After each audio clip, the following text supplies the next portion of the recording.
K-Rock. Hi, Gary. Dell'Abate, please. Stern Show, can I help you? Yeah, is Bob there? Who? Bob? There is no Bob at this extension. Yeah, they just sent me through. I need Bob. There is no Bob at this extension. Yeah, there's a Bob there. Bob, a Bowie. Ah, hey, you know what? It's really funny. All right, thanks, man. All right. Okay, hey, Bob a Bowie? Yeah? Is this Bob a Bowie? Yes, it is. It's Bob A. Bowie. Bob a Bowie? Bob A. Period Bowie. Am I the first one that called with that? Yeah, yeah. Really? You're the You guys, guy. can you use it? Take care. You guys gonna use it? Yeah. Bob a Bowie. He goes, no. Hey, that's really funny. K-Rock. Gary Dell'Abate, please. Rickety young man. Stern Show, can I help you? Yeah, Bob. Gotta go. Bob on this. You gotta call back and say, I want to apply for an internship. I was referred by Bob. Yeah, I'd like to go ahead. Hello? This is the Howard Stern Show. Who's calling? Yo, listen, how do I go about getting an internship? Send us a letter. Uh-huh. How old are you? I'm 18. I'll be 19 real soon. Okay, where do you go to school? Well, I came out of Emerson in New England. You went to college already? Well, no, I've got a summer thing going, and I'm looking for work. You know, Okay. like an internship. Okay, I am looking for somebody. Where do you live? I'm living in Manhattan, Lower East Side now. You're kidding me. No, I'm not. You know what? Tell you what, I'm Gary. Okay. I was referred by a guy that you know. Who? This guy Bob. Baba Bowie.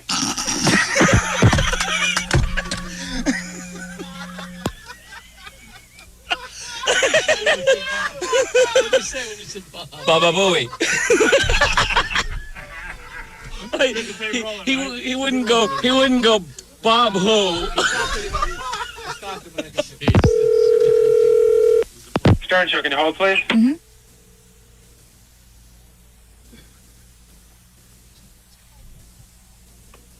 Hi, Stern Show, can I help you? Gary Dell'Abate, please. I'm sorry, he's in a meeting right now. Could you tell him Barbara called? Barbara, okay, what's your last name, please? Just Barbara. Please put him on. I need to speak. Please put him on. I need to speak to him. It's real important. Okay, can you hold on, please? Yeah. Hi, Barbara. How Hi. you doing? Good. Is Fred Norris there? Who's this? It's Barbara. Barbara who? Barbara Bowie.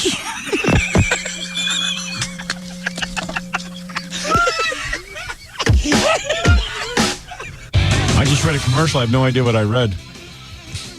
I gave out like 97 phone numbers in the last commercial. I don't know. I gave out about 3 addresses, and I described a leasing deal that was more, you know, you have to read everything. It was the whole thing. It was a good deal. You were getting a free phone plus all that car loaded up and everything, but there was just a lot of facts there. A lot of information. I don't know.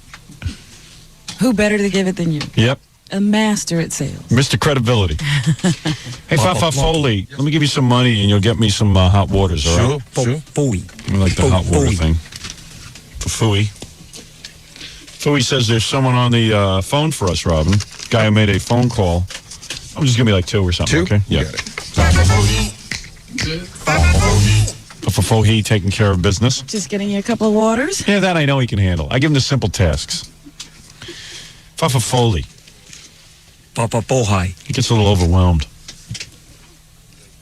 He really does get overwhelmed. You know, What? What? What? I just go in the bathroom in the morning and you're just standing there, just totally having the time of your life listening to Gary get goofed on the radio. I just think that's funny. Yeah, it is always good. I was goofing on Gary at my house yesterday. I was talking to my wife. He wasn't even there. No. And he wasn't there. That's the point. I walked in the bathroom. You were standing there. I thought, God, because you're not usually there in the bathroom in the morning. I think, God, I hope you're all right. And you're like, shh, listen. Baba Bowie. Yeah, well, Jackie doesn't explain it too well. Yeah, I don't know what he's talking We about. put a radio in the bathroom. Oh, boy. He makes no sense. I'm like, what? The toilet's talking now? Yeah, no, we put a radio in the bathroom, and this morning Fred was playing the phony phone calls to Bob A. Bowie. Yes, I heard those. Those are great. Jackie caught me in the bathroom. He said, what are you doing in here? I said, I'm listening. I don't want to miss it. It's great. No, but I mean, I was in the middle of having a fight with my wife yesterday afternoon, but then I switched it on Gary's incompetence. That's why I was in a bad mood. Then everything was all understood. He takes the heat even at home. Yeah. Hey, look at this. Jackie Platinum Joke Page Martling to order his new comedy CD. Only $10 plus $3 shipping and handling. Call 1-800-323-5464. And this Wednesday, March 30th, at Chuckles Comedy Club in Mineola on Long Island. For dirty jokes and info, call the all-digital 516-922-WINE. All right. Thank you, Jackie. All right. Those laughs taken from Jackie's interview on the satellite there the other day. Oh, is that what Now we have a whole array of them. satellite laughs? Satellite laughs. Wondering with it. That's Jackie laughing at his own joke. Is that right? Yeah. We ought to play those. We ought to play Jackie's interview. I'll do that later in the It show. was fun listening to one-sided interviews with Jackie. Yeah, we didn't have to hear the annoying disc Jackie. All we heard was the annoying Jackie Martling. Thank you. What is it, Stuttering John? I see you're here to... I got to play a whole bunch of interviews you did. Yeah, I know you got a bunch of stuff. Did you see John's ad?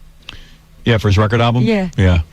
Hey, I'm in here because that Sting, that's a wrestler. That ain't Sting. Oh, it's not? I didn't think No, it could everybody's be calling the him that. Sting. Yeah, Sting is actually a wrestler. Oh, man. How are you supposed to determine which one it is? Yeah, I was going to say, I can't believe Sting is doing truck driving demonstrations. Shouldn't it say Sting the wrestler? Like, if you just got it at a photo desk, wouldn't you go? Yeah. I mean, I think Sting ought to look into that. Oh, Yeah. that's terrible. Sting the wrestler. I'm Sting, the wrestler. He's going to be so pissed that you thought it was him. Ladies and gentlemen, we have Sting with us right now. Sting, the wrestler. How are you, Sting? Yes, good. I'll do anything for Trudy. Your wife's name is Trudy. Trudy. You're kidding me. Yes, she's... You like Sting the rock star. Your wife is Trudy also. She's Trudy, the wrestler's wife. And that's my dog. Very good. Thank you, Sting. Would you care to sing Message in a Bottle? Message in a bottle. So, very good. All right, thank you for clearing that up. Message to Hulk Hogan. I keep thinking about an experience I had the other day. I'm walking out of an elevator here in this building. And a basic rule you learn in society when you are growing up as a child is that the person walking out of the elevator has the right of way. You don't walk into an elevator while people are walking out. You wait for them to walk out. It's only common sense. You wait for them to walk out of the elevator before you walk in. Why would you walk in and block their way from walking out? Unload, load. Right. Very basic. Well, I was getting out of the elevator here, and of course, someone who looked very foreign, sounded foreign. It didn't take a brain surgeon to figure out that they were not of this land.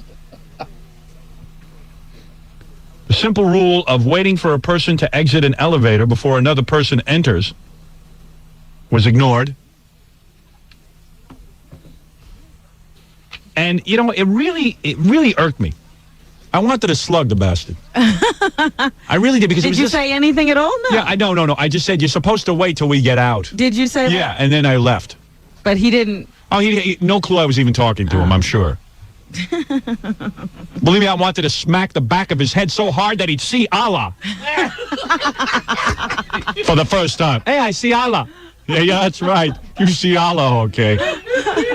Allah, what the hell is that, Allah? Allah. You want to pray to somebody, pray to God. No one call Allah. How did he get into the scene? Allah. Allah be back. Allah Rosenberg. That's his last name, Allah. Allah Rosenberg. Allah Fitzgerald. Allah Fitzgerald. Allah knocked that dot off is what Allah. Right off your head. But anyway, You're such a tough talker. I know you didn't say anything. Hey, Robin, let me tell you something. You're right, I didn't. But you know what? Forget about just say no ads. You said they should just run ads for getting on and off elevators, teaching foreigners the basic rules of life, because there it really should is. be little signs. Right. Because people don't know what they're doing. Yeah. I mean, that's something for the FCC to concentrate on instead of giving me fines. I've actually been fined hundreds of thousands of dollars in Las Vegas because my discussion of shaving might corrupt the people of Las Vegas on their way to their legal whorehouses. How is this possible? How is it possible? All right, so who did you call? Well, I called News Channel 8 and had a little mini call-off. I called twice, and my friends called twice, and 4 out of 5 calls were Howard Stern calls. Right in a row, huh? Nope. Well, two in a row, then he went to a black guy. It was really good, and I'll play you all his response. All right, here we go. Let's go to the phone. Okay, Joe, you're on the air. Go ahead. Joe, you there? Yeah, Andrew, what do you think of Howard Stern and Baba Booey? Robin Quiver. Baba Booey. Yeah. We have these jerks that call up, and they want to get Howard Stern's name in. Have you ever heard of Howard Stern? No. Oh, he's having fun now because I'm really mentioning Howard Stern. But he's a radio announcer in the world. You ever heard of him? He's a very controversial guy and funny. Yeah, I've heard of his show. No, not really not sure. Yeah, no big deal. He's rich anyway, so no money to us. Really? Okay, Leroy, you're on the air. Go ahead, Leroy. Hi, what do you think of Howard Stern's penis? Baba Booey, Baba Booey. Well, I don't know, man. You got jerks. Hey, look, you jerks out there that are calling, we got an international guest here that's it's a guest on our show. So why don't you take that stuff and cram it up your, whatever, okay? All right, Quasi, you're on the air. Go ahead, Quasi. Hey, how you doing? Thank you. I knew we'd get a brother on here that has some sense. I told him to stick it up their sphincter muscle. For you physical education majors, you might know what that is. Go ahead, Quasi. Andrew's our special guest tonight. Let's go back to the phones. Roy, you're on with Drew. Go ahead. Hello, Roy. Hello? Hi, you're on the air, Roy. Yeah, my question is in America, of course, we have our superstars of basketball, and in Australia, do you have superstars such as Howard Stern? Well, you know, if that was Roy's name, grow up, Roy, and tell your mama what you just told me. Carlton, you're on the air. Go ahead, Carlton. Carlton, you're on the air. Oh, this must be a joke show tonight, huh? Okay. All right, Keith, you're on the air. Stern, Baba Booey, Howard Stern, Baba Booey, yo mama, yo mama. This is disgraceful, man. Look here, I don't want any more calls. I don't want any more of these Sunday jerks to call this program anymore. So hopefully we'll get some people that are very serious about it, because Andrew Gaze is a very serious young man. Well, Thanks a lot. I want to tell these bums that call me, you disrespected my guest tonight, you disrespected me. I'm not going to ever forget your voice, okay? So don't ever call here again. If you do, I'm going to have them cut you off immediately, okay? That's going to do it for this edition of Sports Talk. I hate to go away, man, like that. Thanks, everybody. Welcome to another edition of Sports Talk. I'm Glenn Harris. We're glad you could join us this evening for another evening before we introduce our guest tonight. Just want to let everybody know that last night lost my head a little bit, and I was a little bit upset about some of our knucklehead callers, but you know who you are out there. If the shoe fits, wear it. I hope you don't hold it against me. I always say go in friendship, and I mean that. Hey, sounds like a good show. Oh, that was wild. I have to catch that show. How do you watch that? It's on News Channel 8, the call-in. I don't know where you get these shows. Channel 8. Yeah, what is it? Where do you live? In Washington, D.C. Oh, no wonder. Yeah, we don't get that. Howard, I had another call-in. Sounds like a real professional show. Yeah, really. Their screener's dumb as Rush Limbaugh. That's so funny, though. He says he's going to remember everybody's voice. I like that. I'm going to remember your voice, and when I hear your voice, I'm going to screen you out. No, I hung up and called right back in, and they put me back on, like the next caller. I was on twice, my friend once. It was good. It was good. It was good television. It's on TV screaming about the caller's mama. Yeah, isn't that great? Yeah. Hey. About their sphincters. Yeah, the sphincter. What's that all about? I don't know, some black guy. Yeah. Just trying to carve out a niche. All right, dude. Yeah. Good morning. See, I belched, and this guy said good morning. This is the way the show should People work. understand your Are you familiar with the cartoon Tiny Toons Adventures? Yes, I am familiar with Tiny Two Adventures. That's why you have to vote for me as governor. I'm familiar with that cartoon. Oh, well, you were mentioned on it last night on their special. Their special's kind of trippy. I can, you have a speech impediment. No, I don't. Just got a frog in my throat. Excuse me. All right. I think what you're saying is, and it's hard to understand you, that I was mentioned on Tiny Toon cartoons? Yeah, they had a spring break special last night on Fox prime time. All right. Thank you for the call. One other thing real quick. Andy Bluton used to be the program director out here. Yes. This is like about a year or so old, but when he went out to cover Bill Clinton's inaugural party and all that stuff, he was mistaken by Tip O'Neill as a waiter. All right. Thank you. All righty. That was Jim from Taxi. I think.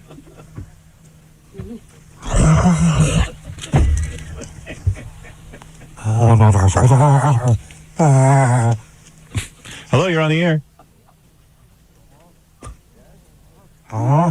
Yes? Yes.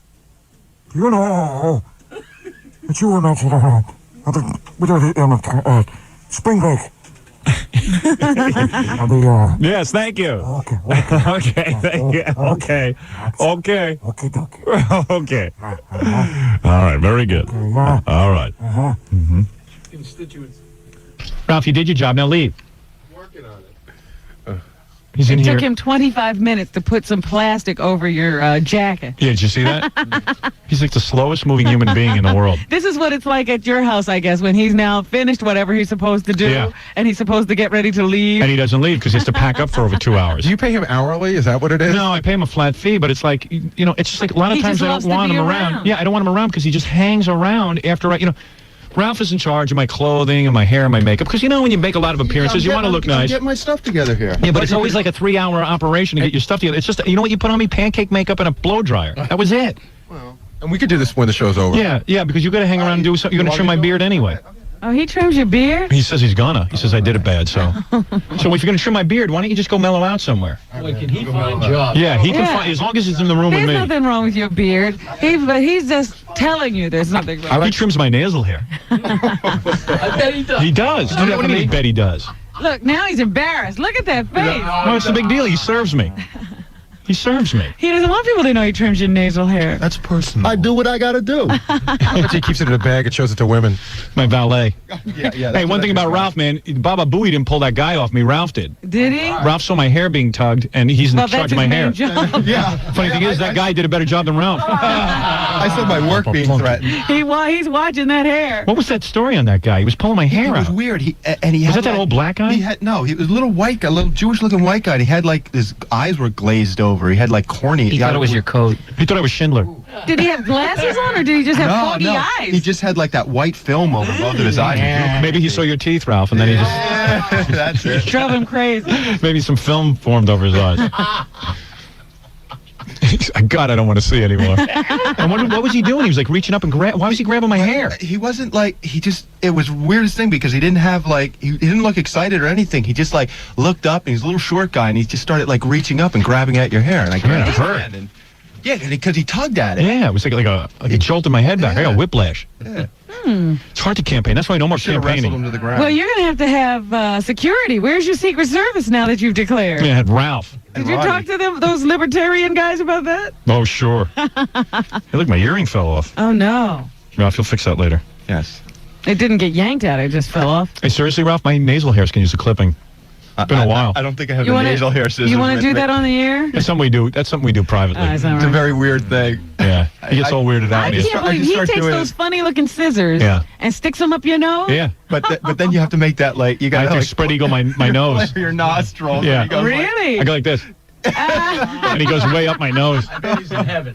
Oh, he loves oh it. yeah, that's it, Jack. Yeah, just Do you Ralph, do any special preparation when you know Ralph is going to do that? Trim some body hair. Yeah, he has. He shaved me down. He shaved my legs for Miss Howard Stern thing. You're just, I don't know what you are, that Ralph. was nice. Yeah. Yeah. Hey, I gotta admit, that was pretty hot. Did you get Oiled them up excited? too. I really like that. Because, of course, Ralph's got a real homo job, so every once in a while to convince me he's not a homo, he starts telling me about all these models. I'll bet you while he's shaving you or something, Yeah. he starts telling you sex stories. About girls. Yeah. Start talking about football. He's up here the other day, he says to me, so I had to go do this shoot the other day with all models, and they were really nice, and now like I'm hanging out with this really hot model, and I go, yeah, let me see her. Let me see a picture of her. Oh, no, man, I'm just hanging with her. I'm just hanging with. I didn't say I was doing her. I didn't say. Yeah, well, when's that gonna happen, man? It's been like Never. 5 dates. Never.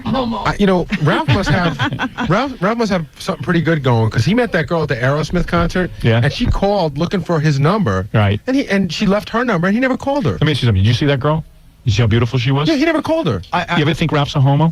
Yes, I do. I lost her number. She was calling you. She called. Dude, called my there's no buddy. heterosexual man that wouldn't go out with her. So why do you believe the stories about sex at the limelight and all that? I don't know why you believe that. Ralph, I think you might like guys. I don't I like believe everyone. why. I'm a nice guy. I think you might be believe confused. Ralph was at the tunnel and the guy was dressed as a girl. Yeah. Seriously, man, why didn't you ever call that girl back? That blonde was cute. You know what? I don't know why. It's like I was busy and I didn't have any time to do anything. So why was I going to call her? He's busy. What are you busy with? Well, you had the book and he was doing a lot of makeup. Yeah. He was waiting for you. He had to sharpen his nasal scissors. Yeah.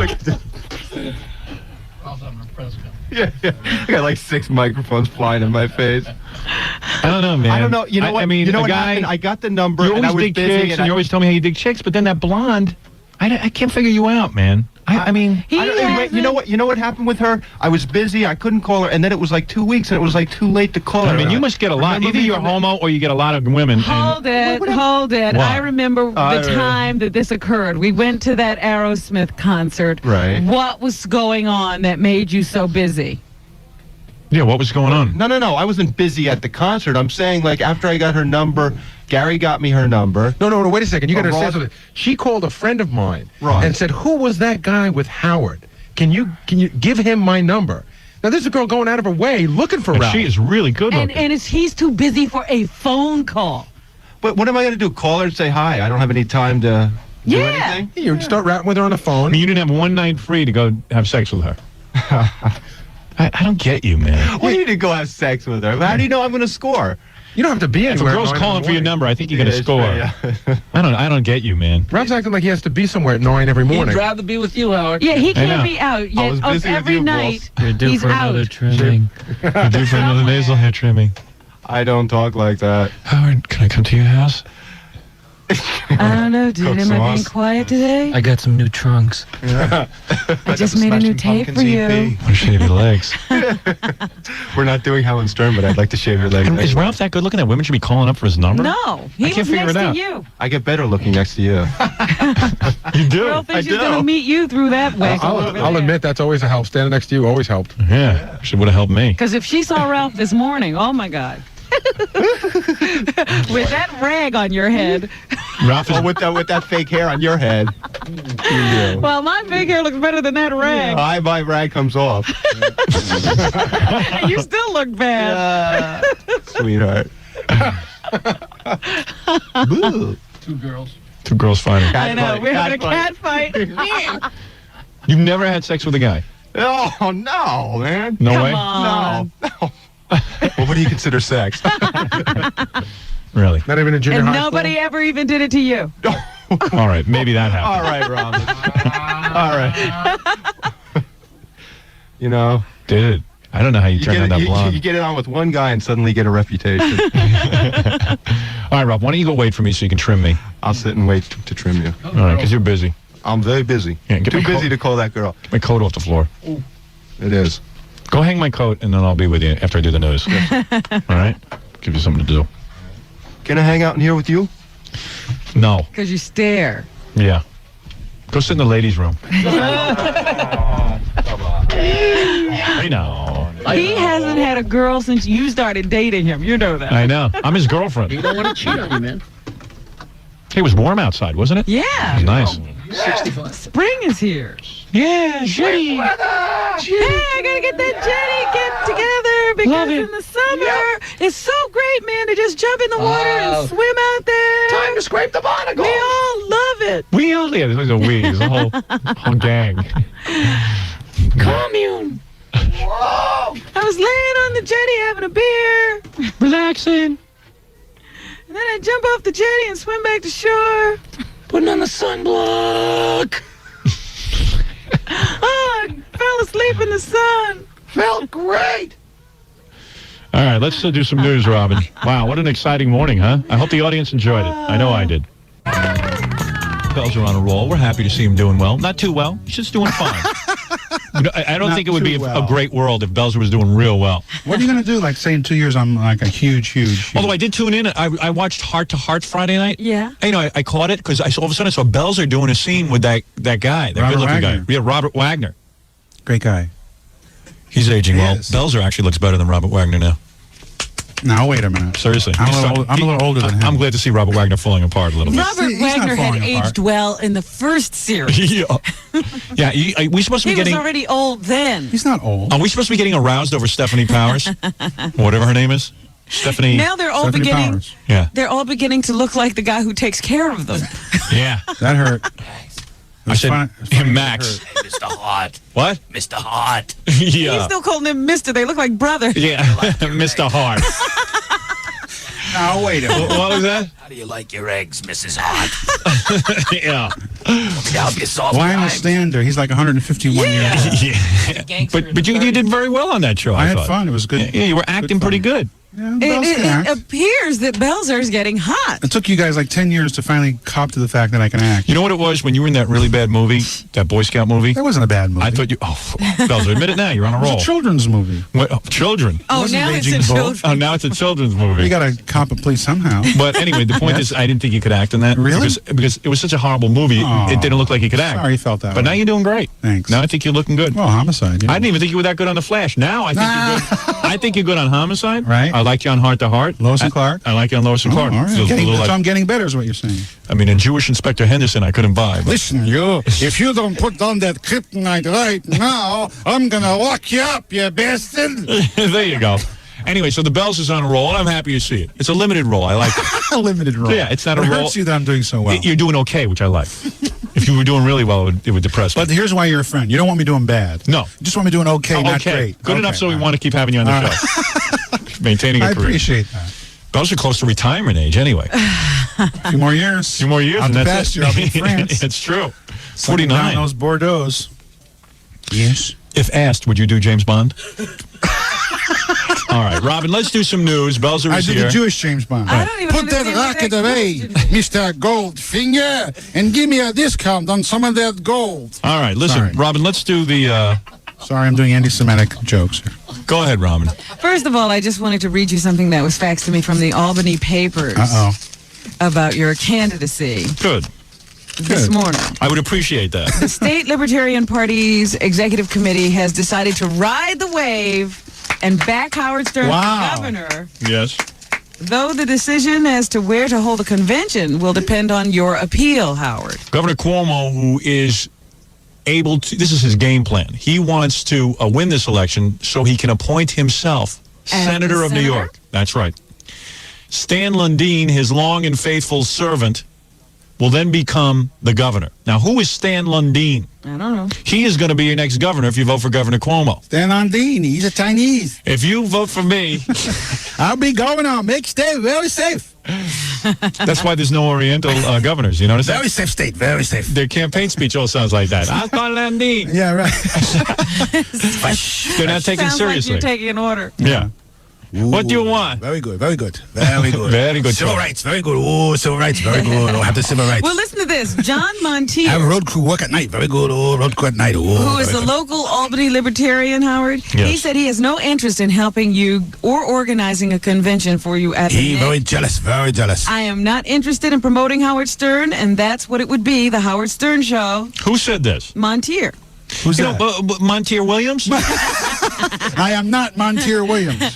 No, it's John Montier, who's a local Libertarian up there in Albany. Well, there are people within my party who Well, do listen not to want this. me to run. I'm not course, it finished happens with in his any statement political about party. you. Yeah, He what- said it would be the Howard Stern Show. To me, he seems like a really disturbed person. Well, maybe I A am. person who really has some problems. See, Yeah. this is where a guy... Like no politician is disturbed. Yeah. All of a We sudden. only have... you should take a look at the race going on in Virginia. You got Oliver North, a guy who lied to Drug-dealing Congress, murderer.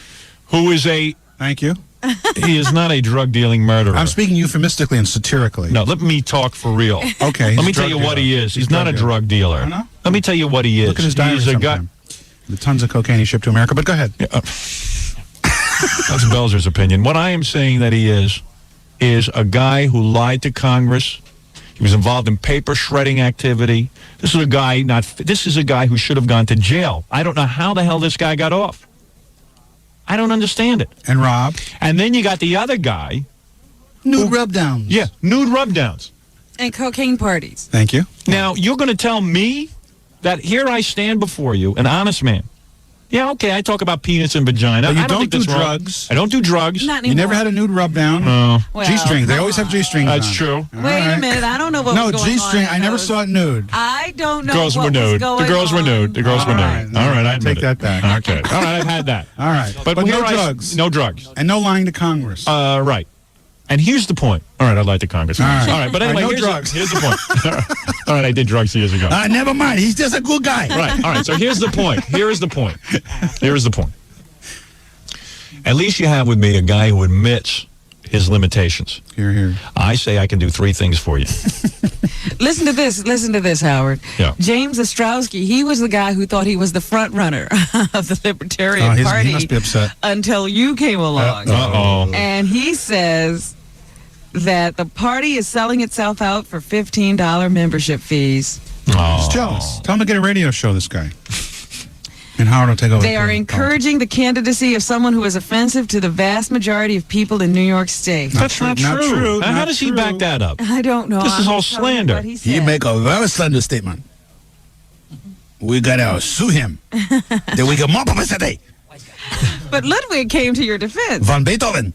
Shh, Belzer, please, I want to hear this. This is what the wrangling within my party. Ludwig Vogel, the state chairman, said Stern clearly has libertarian leanings, citing his support for legalizing drugs and doing away with gun control laws. Ludwig Vogel. The party favors less government, Ludwig said. Right. Ludwig. He said Howard Stern may make his living by telling jokes, but that doesn't mean his candidacy is a joke. It's not a joke. That's the point. That's right. This isn't some Pat Paulson thing. This is me saying to the people of New York, I want to give back. So you're doing 3 things that'll make your life more. And how do you like these libertarian guys saying all these nasty things about me? All I want to do is go to the convention and have my say, and right away they got to knock you. Well, it's politics. Get ready, man. It's You're vicious. in politics. This is politics. That's right. They're already starting the campaign. They want that spot. I know. But it's fair and square. You sign up and you're not putting a gun to anybody's head. They want you in. They just sign up. That's all. You're not slamming him. And I'm going to be good for the Libertarian Party. These guys sit there at that convention with 200 people. It's all guys, hardly any women, and they sit around and they yank each other off because they're sitting there and kidding each other that they're going to be serious candidates. That they have anybody listening at all. I'm trying to bring the party into the mainstream and get us on the ballot. And you know what? I'll be good for those guys in 4 years because they'll be on the ballot. First of all, if you join them, then there are people in America who didn't even know they existed. That's right. Lots of publicity. So it can only be good for the party. Exactly. And what a party it's going to be. Can you imagine the 23rd? Never saw so many people jumping at 1 o'clock. I'll be signing my new poster from 1-800-52-STERN and videotapes. All right, go ahead, Robin. You sound like you're turning it into the Howard Stern show. Well, I am. So what? What do they care what I turn it into? Like when the Republicans nominate somebody, it doesn't become their show. There'll be serious discussion going on. I don't know about that. Well, anyway, this weekend was very strange. Down south, they had some killer tornadoes come through Palm Sunday right at church time. That's got to shake your faith. And people were in church and actually killed while the service was going on. Here is thank you, Jesus. Carol Scroggins, who was at church at the time the tornadoes hit. Carol who, Robin? Scroggins. Carol Scroggins. All right, here we go. We had just started the drama, which was about halfway through the service, and we had just started it and the power went off, and we just kept singing without the music, just to keep going. And still the weather didn't seem that bad. We did not know we were under a warning. I had not gotten that word. You got to, that's got to shake your faith. Now, wait, here's the thing. Can you imagine, you're sitting there and you're praying to Jesus in his house, in his church, and the roof drops in and kills you. Now, here's the thing, though. Here's how good the Lord is. How I got to pray that I didn't get killed. There is a God. That's what they're all saying. Thank God I didn't get killed, and my little son only lost a leg. Those other people are probably just But that not proves praying there's a right. God. That proves there's a God. They were sinners. Some people survive. That proves there's I think a it's God. at that point you change religions. I really do.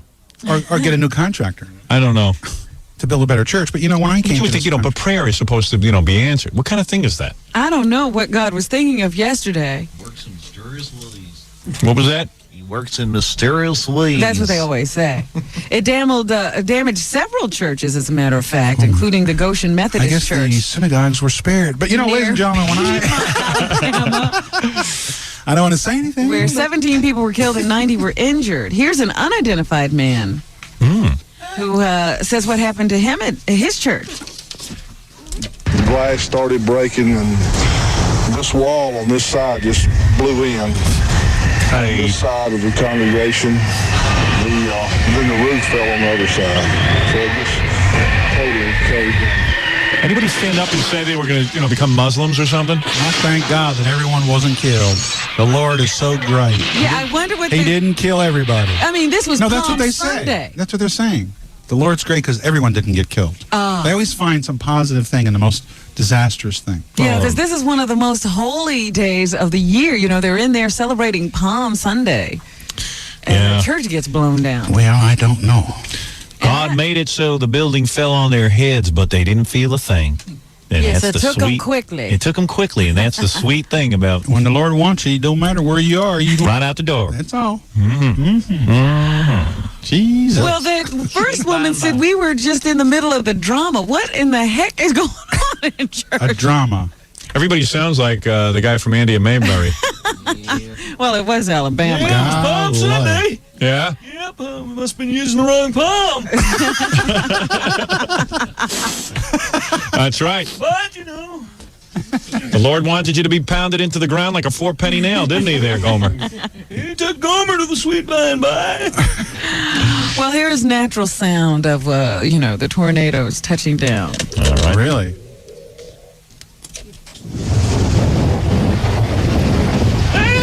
Our Father, who art in heaven.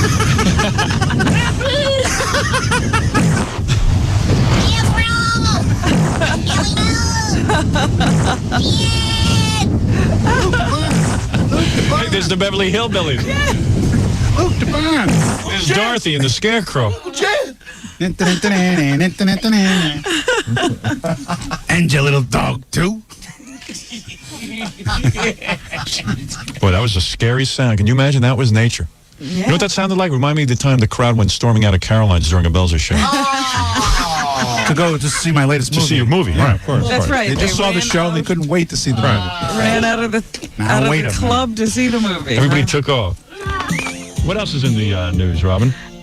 Paul McCartney and Linda McCartney are bringing out their fast or frozen food. That vegetarian stuff they make. They've been selling it in England. They're bringing it to the United States. Here's Linda telling us a little bit about it.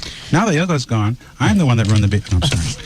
John Lennon knew this was going to happen. He predicted that Linda and Paul would be selling fast food or whatever. Yeah, let's go to Yoko's and eat some fish. Frozen foods. Like lentil. Let's go to Yoko's and eat some fish. What are we doing But here? healthy, it's happy, and it's good for the world. Yeah, and you need the money. So I think people are going to love it. There you go. All right. Then they asked Paul what he thought of it. What's the dog? I don't understand the dog barking. I guess he's saying Linda's a dog. Is that what you're saying, Fred? That's what I'm saying. All right. Boy, that's nice. a tough one. It's not nice. I don't mind that it's not nice. I just didn't get the reference. Here is Paul McCartney, who is now making frozen foods. I think Ringo was selling Girl Scout cookies. Isn't that right, Bells? Women's underwear. I love it. It's. I love it. She serves it up to me at home some nights, and it's delicious stuff. We've been eating it for a few years now, and it looks real good. Yeah, good. Yeah, good. Real important food product. Hey, Hey, food. Linda, come here. Sit up, Linda. The sequel to The Mighty Ducks, #1 at the box office this weekend. What is that, Paul? Paul, what were you saying? What were you saying? If I eat, I can't say it. All right, My okay. face will fall even more.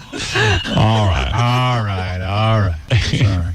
Sorry. Followed by Naked Gun 33 1/3. You may say it's bad, but it's making money at the box office. The American public. My movie's going to make a Paper. fortune.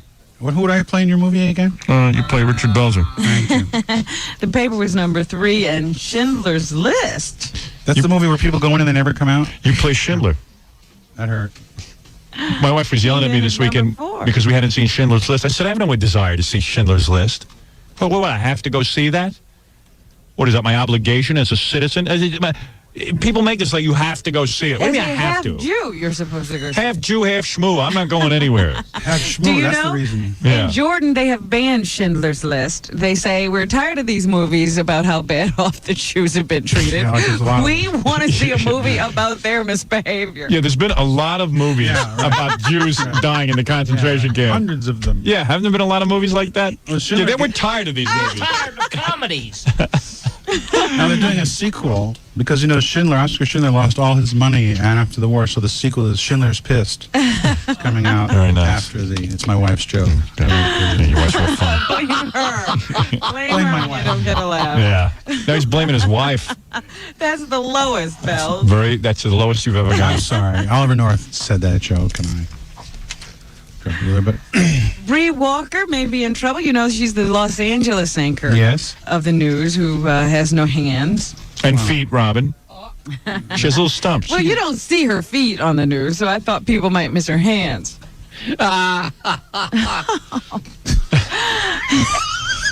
Yeah, I know. They say here in the paper today there is a sense of impending doom building in Los Angeles around Bree Walker of KCBS TV. Why? Because they think she might be replaced. She's cute, By though. who? Captain Hook?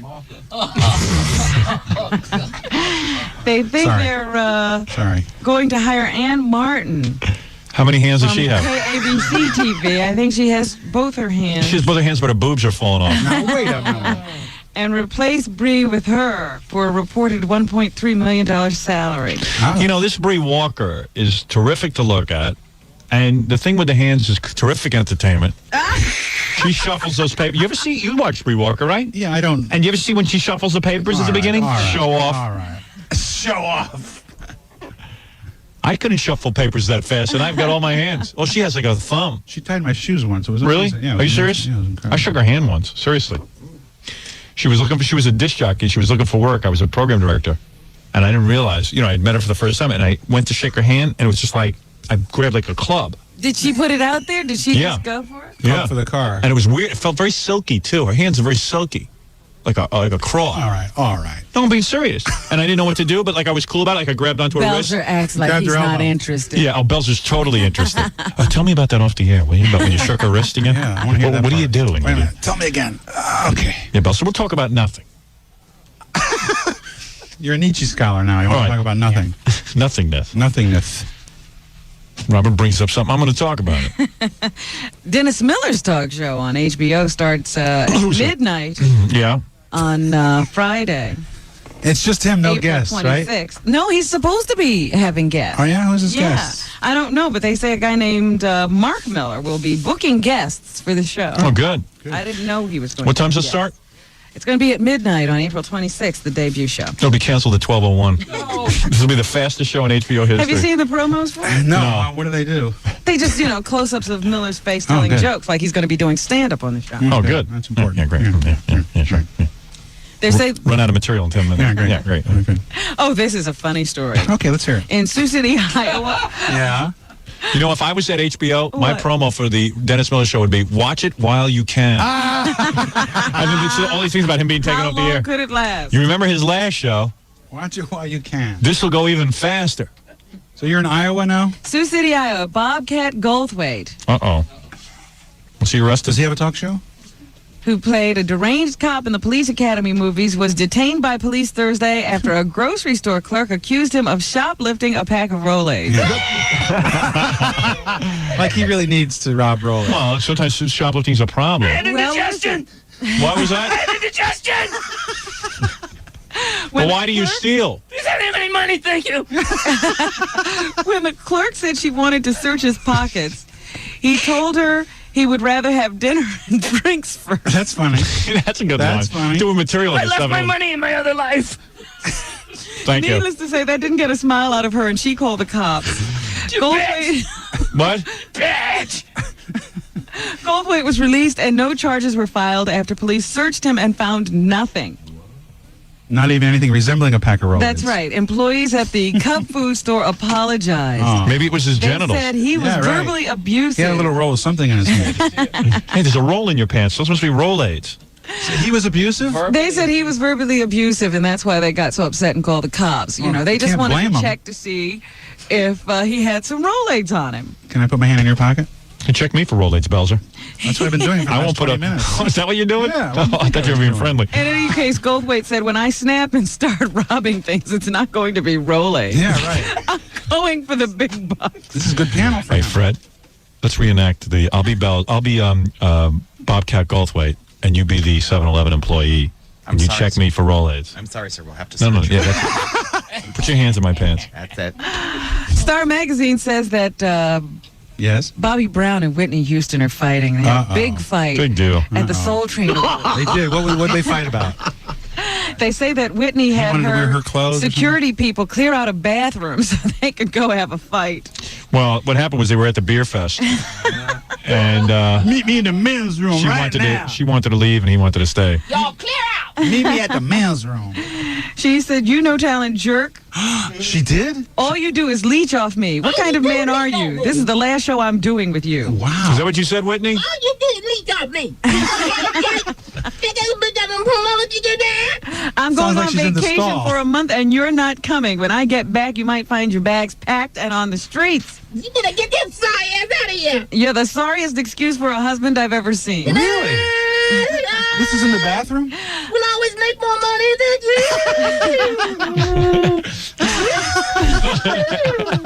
Brown was quoted as replying, "Baby, please don't say that." Baby, don't say that. Wait a minute. Don't say that. You know you're the one and only for me. Hold on a second. Don't get so mad at me. We can get through this, just you and me. Come on, Bobby. What do you got to say to Whitney? I need somebody to bodyguard my money. Now, wait a minute, baby. Houston then replied, "Oh, save it for someone who cares." How embarrassing. They didn't join up again until the Oscars, where they apparently traded words again. They fought at the Oscars. Yes. But, baby, we at the Oscars. The Oscars. I love you. I love my baby Bobby Jr. Bobby Christina. Bobby Christina. Bobby. I tell you something. I don't know about Bobby Brown, but I'm telling you that Whitney Houston, based on the speeches she gives at these awards, I don't think she's got it all together. Now, wait a minute. You talking about my wife?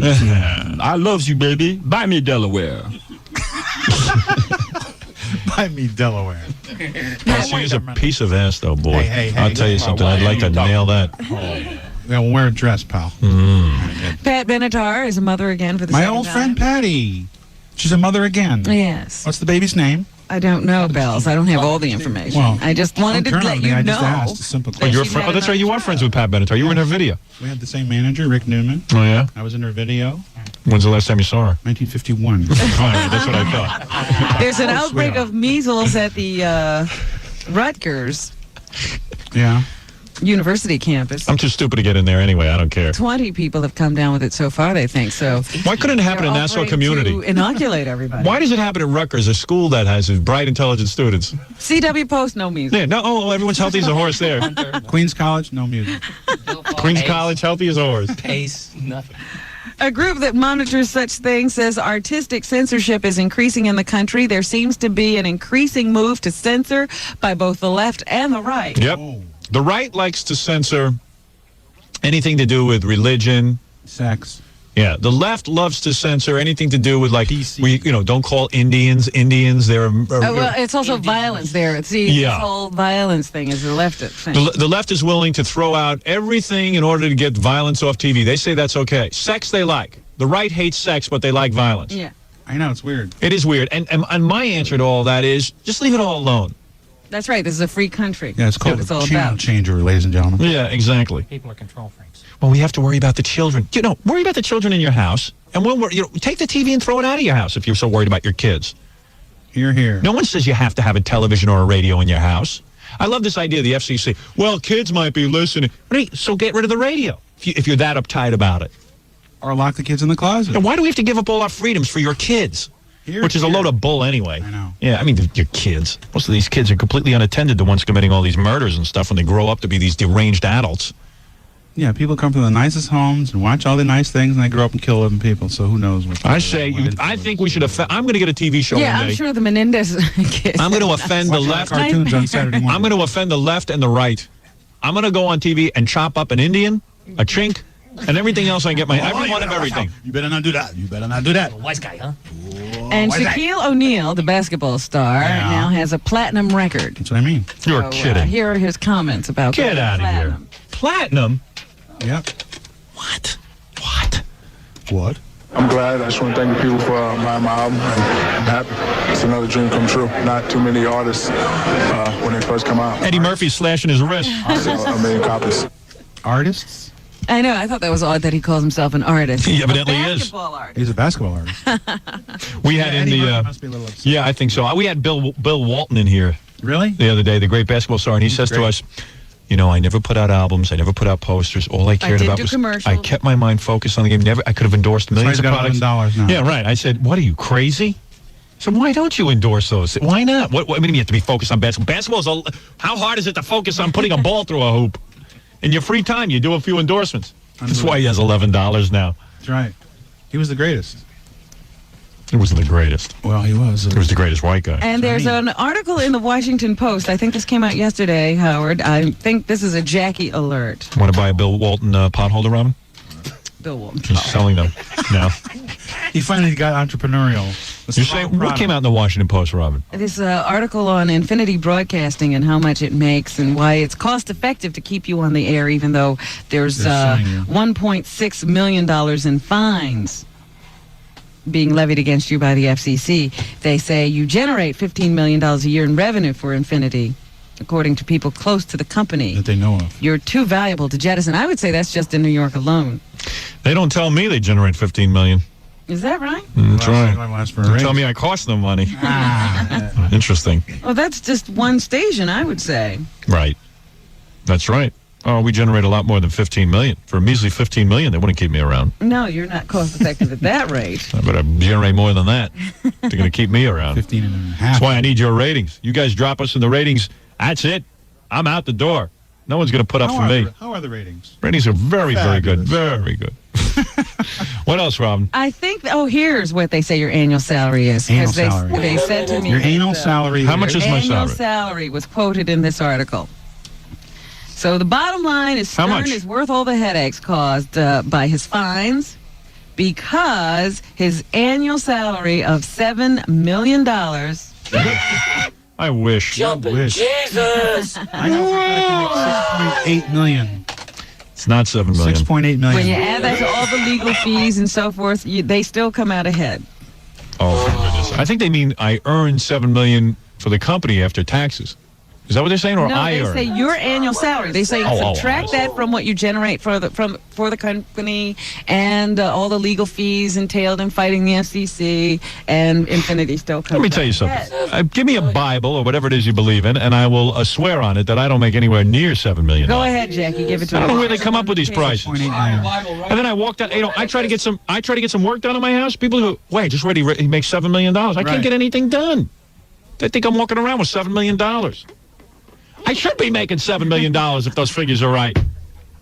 Every time I say, hey, if you guys are making 15, give me $7 million, they go, oh, no. We don't make any $15 million. We report that to the newspapers. Show makes about $1 million a year, and then after taxes of $500,000. Yeah, like if you bring home $700 a week. Exactly. All these expenses. And you should see how people get a hold of me. You know, I go to a store the other day, right? You know, I paid $800,000 for a lampshade. Do you believe this? $800 for a lampshade. $800,000 for a lampshade. Yeah. Well, they say, hey, he's got $7 million. Here he comes. Change that label. Change that price tag. Here comes Stern. Anything else, Robin? I just thought you'd like to know what they're saying about you, and I'll tell you what's on the talk shows today. Okay. Not Belzer. He's boycotting all of them. That's right. Some of the more interesting topics to be discussed today: Geraldo, women and baldness. Thank you. Donahue, hiring practices that favor women and black men over white men. About time. Let's say that again. Hiring practices that favor women and black men over white men. I know. That's one company. White men got enough jobs. Go ahead. Montel Williams. Can't get a job. A woman or women confront the men they say date rape them. That ought to be interesting. Oh, Jack. You got some sense of humor. On, man. Really? So that's what's happening. Very good. I want to compliment Belzer on his longer hairstyle. I think it looks nice. I think he looks quite cute today. Thanks. Helps a lot. Makes his nose look smaller. You know, I learned that technique a long time ago. Anyway, let me just say congratulations to you, Belzer.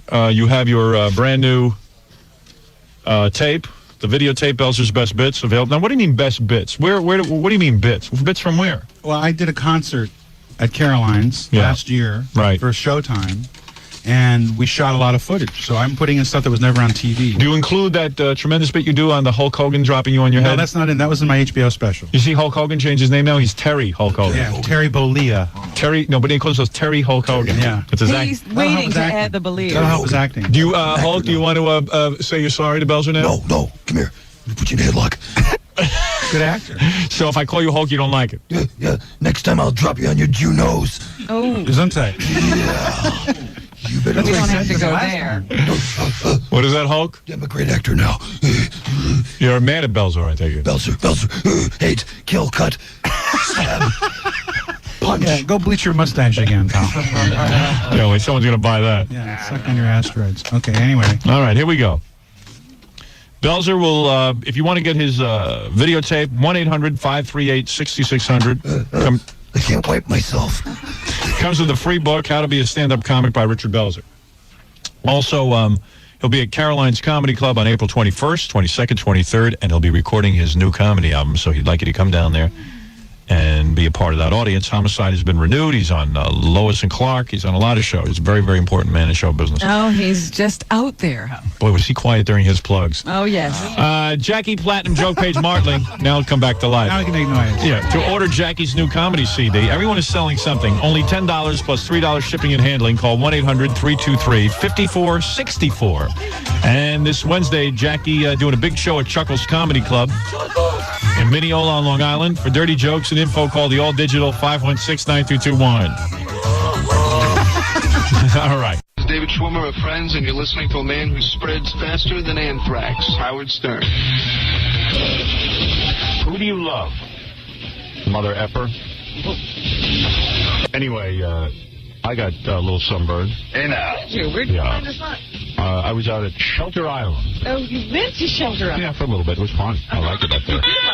But it's, 2.5 hours to get out there. Yeah, you might as well take a plane. And I left on, I didn't leave Friday night when everybody else goes. I left, Saturday morning. Well, see, it cracks me up because people who leave with the height of traffic will tell you it only takes them 2.5 hours. Right. And it takes you 2.5 hours with no traffic. I know. Unbelievable. So they lie. It's 2.5 hours from Manhattan. Yeah. So you're sitting in the car a long time. A long time. Long time.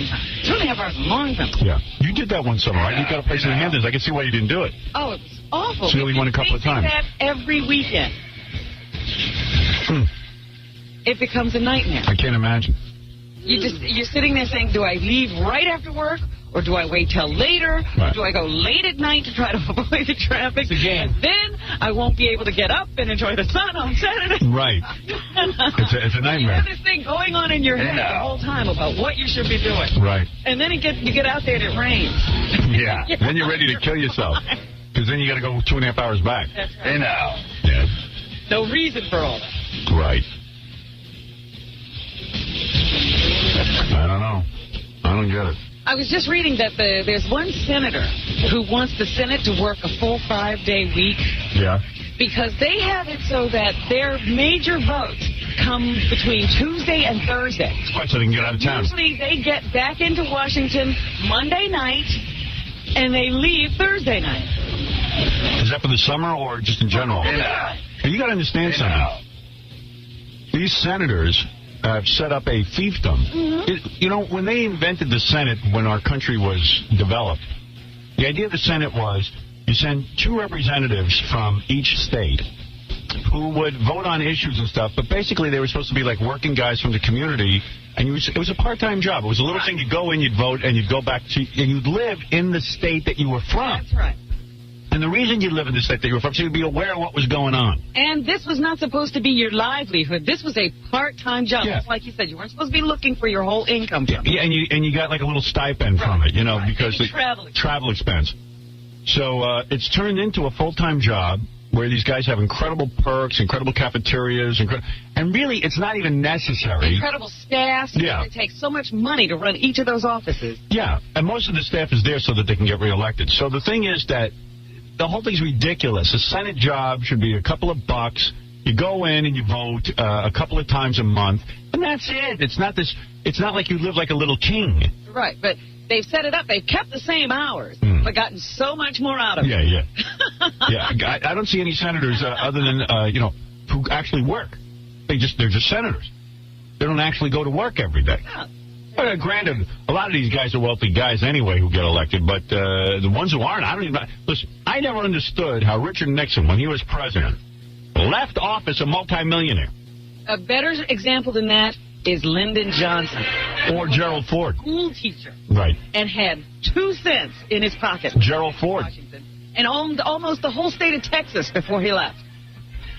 You know, exactly. Yeah. How'd that work out? Yeah. How did he get that huge ranch? The guy was a congressman his entire life. You know what congressmen make? They were making about $50,000 a year. While back then it was probably, you know, equivalent to $150,000. Still, how do you become a multimillionaire? What kind of power do you use to make that happen?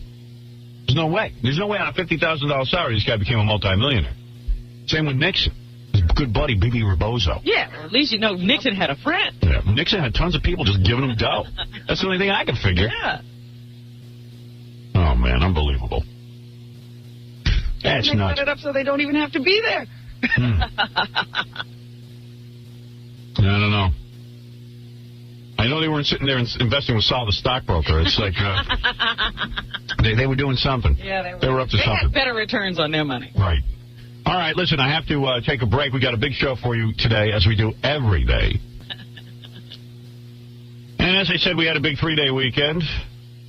Scott DePace, our director, our television director, who directs our E! show and directs the CBS television syndicated show, or whatever you want to call it. Whatever that is, and wherever it is.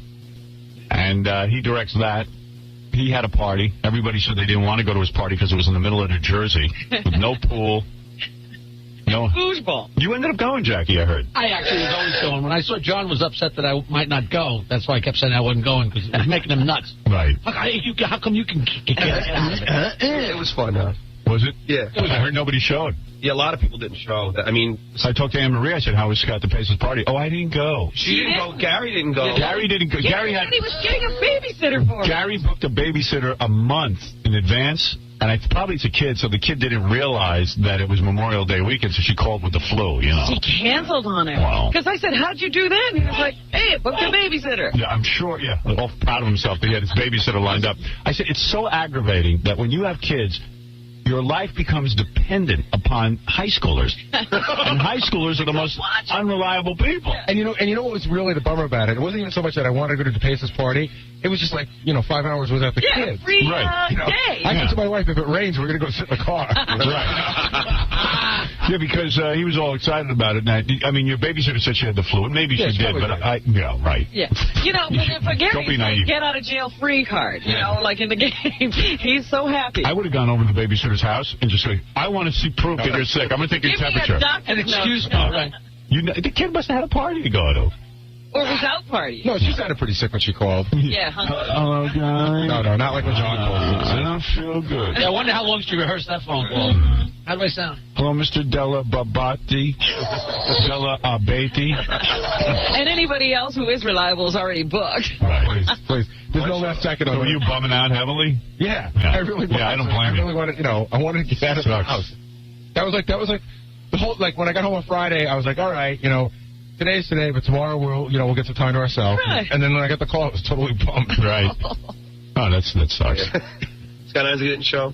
See, aren't those kids old enough to watch themselves? The 5.5-year-old could. Watch the other, can't he? The 2.5-year-old too. Get the 5.5-year-old watch the 2.5-year-old? I mean, what would go wrong? It's listen, I've heard, people like in Chicago, that woman left that kid with rats and everything for 3 weeks, and they were fine. Yeah. A little hungry, but fine. Right. Sedate them and leave. Give me some cold medication. Fight with the rat over chicken, bro. Yeah. When did you know you didn't have a babysitter? Was it Friday? No, rat. Around 1 o'clock on Saturday. Oh, God. Right before the thing. Right. Yeah, we were leaving at 4. Oh, Oh. So right up until the time. Oh, yeah. See, at that point, you're allowed to just go. You just go. Yeah. You tried to get your kids covered. Yeah, you couldn't get it. So ridiculous being responsible. In fact, my wife said, she goes, well, we have options. She goes, we could bring the kids. I go, I'm not driving an hour and a half with the kids to hang out for an hour, right, to drive home another hour and a half. Because that's, well, there was another option. Your wife could have stayed home with the kids and let you go. She offered me that. She did. But I'm not stupid enough to take it. Yeah, that cost too. You know what? That's the kind of thing where they say, they tell you, that's fine. If you want to go, you can go. But not. I go. That's just offered to see what you will do. Yeah, I'd rather say that to go to like a Met Yankee game. Poor Gary. Poor Gary. I warned him, though.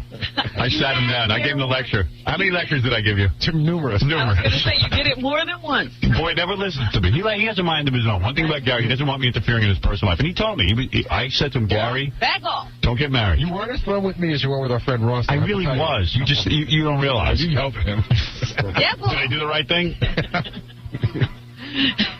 You always screamed at him. Yeah. This is my life. Ross was so shaken up he didn't get married. But I tried with Gary, and then when Gary told me he's having kids, I said, Gary, don't do it. You're not ready. And he got mad at me, rightly so. He says, you are interfering in my personal life. Do you think that no man should do this, or just certain guys? Just you.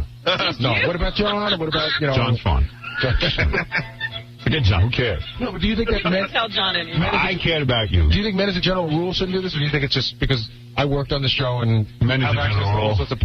Yeah. I mean, well, you were in a real good The world's situation. going to end with your... Right. Well, no, Gary had an incredible situation. Should Kobe Bryant get married? No. Of course not. Kobe Bryant is 21 years old, I think. Yeah, just turned 21. Just turned 21. He's fresh out of high school, for crying out loud. Right. They took him right into the NBA. And he found this really attractive white girlfriend. He has a white girlfriend? Oh, she's in high school. This is. Oh, you haven't heard about this? I don't know this. He's getting married. He's engaged to her. Stop. And she's really good looking. But so what? He's Kobe Bryant. 21. Kobe Bryant's real good looking. She looks like almost like a young Carmen Electra. Yeah, she's really hot. Okay. This is a nightmare. Marina High School was afire Friday with word that one of its own, Vanessa Lane, is preparing to marry the man who may be Southern California's most eligible bachelor, Kobe Bryant. You know, he's building like some kind of an estate on a mountain. You know, he should talk to Hammer. Hammer built the compound, then he gave it back. Yeah, then he had to sell it. He works there now. Yeah. He keeps The Lakers superstar, 21, confirmed after practice Thursday that he's engaged to the 18-year-old Marina High senior. A day later, like he's ready to get married at 21. He thinks he's supposed to get married. He's seen the world because he's rich at 21. Right. A day later, the inevitable television van swarmed the school, going live, interviewing students who unwittingly strolled off campus for lunch. Overhead, a television helicopter recorded video footage. Can you imagine the school? Rumors sprang up. She will now be homeschooled. That is true. She can't even go to school anymore. She's a prisoner. They are going to skip the prom in June. That's probably true.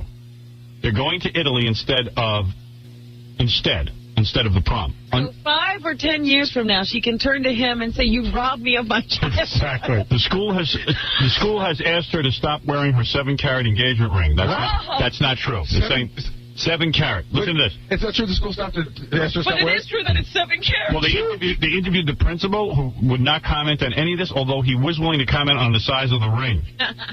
He says, all the diamonds I'm used to seeing are little things you kind of flick in the sun.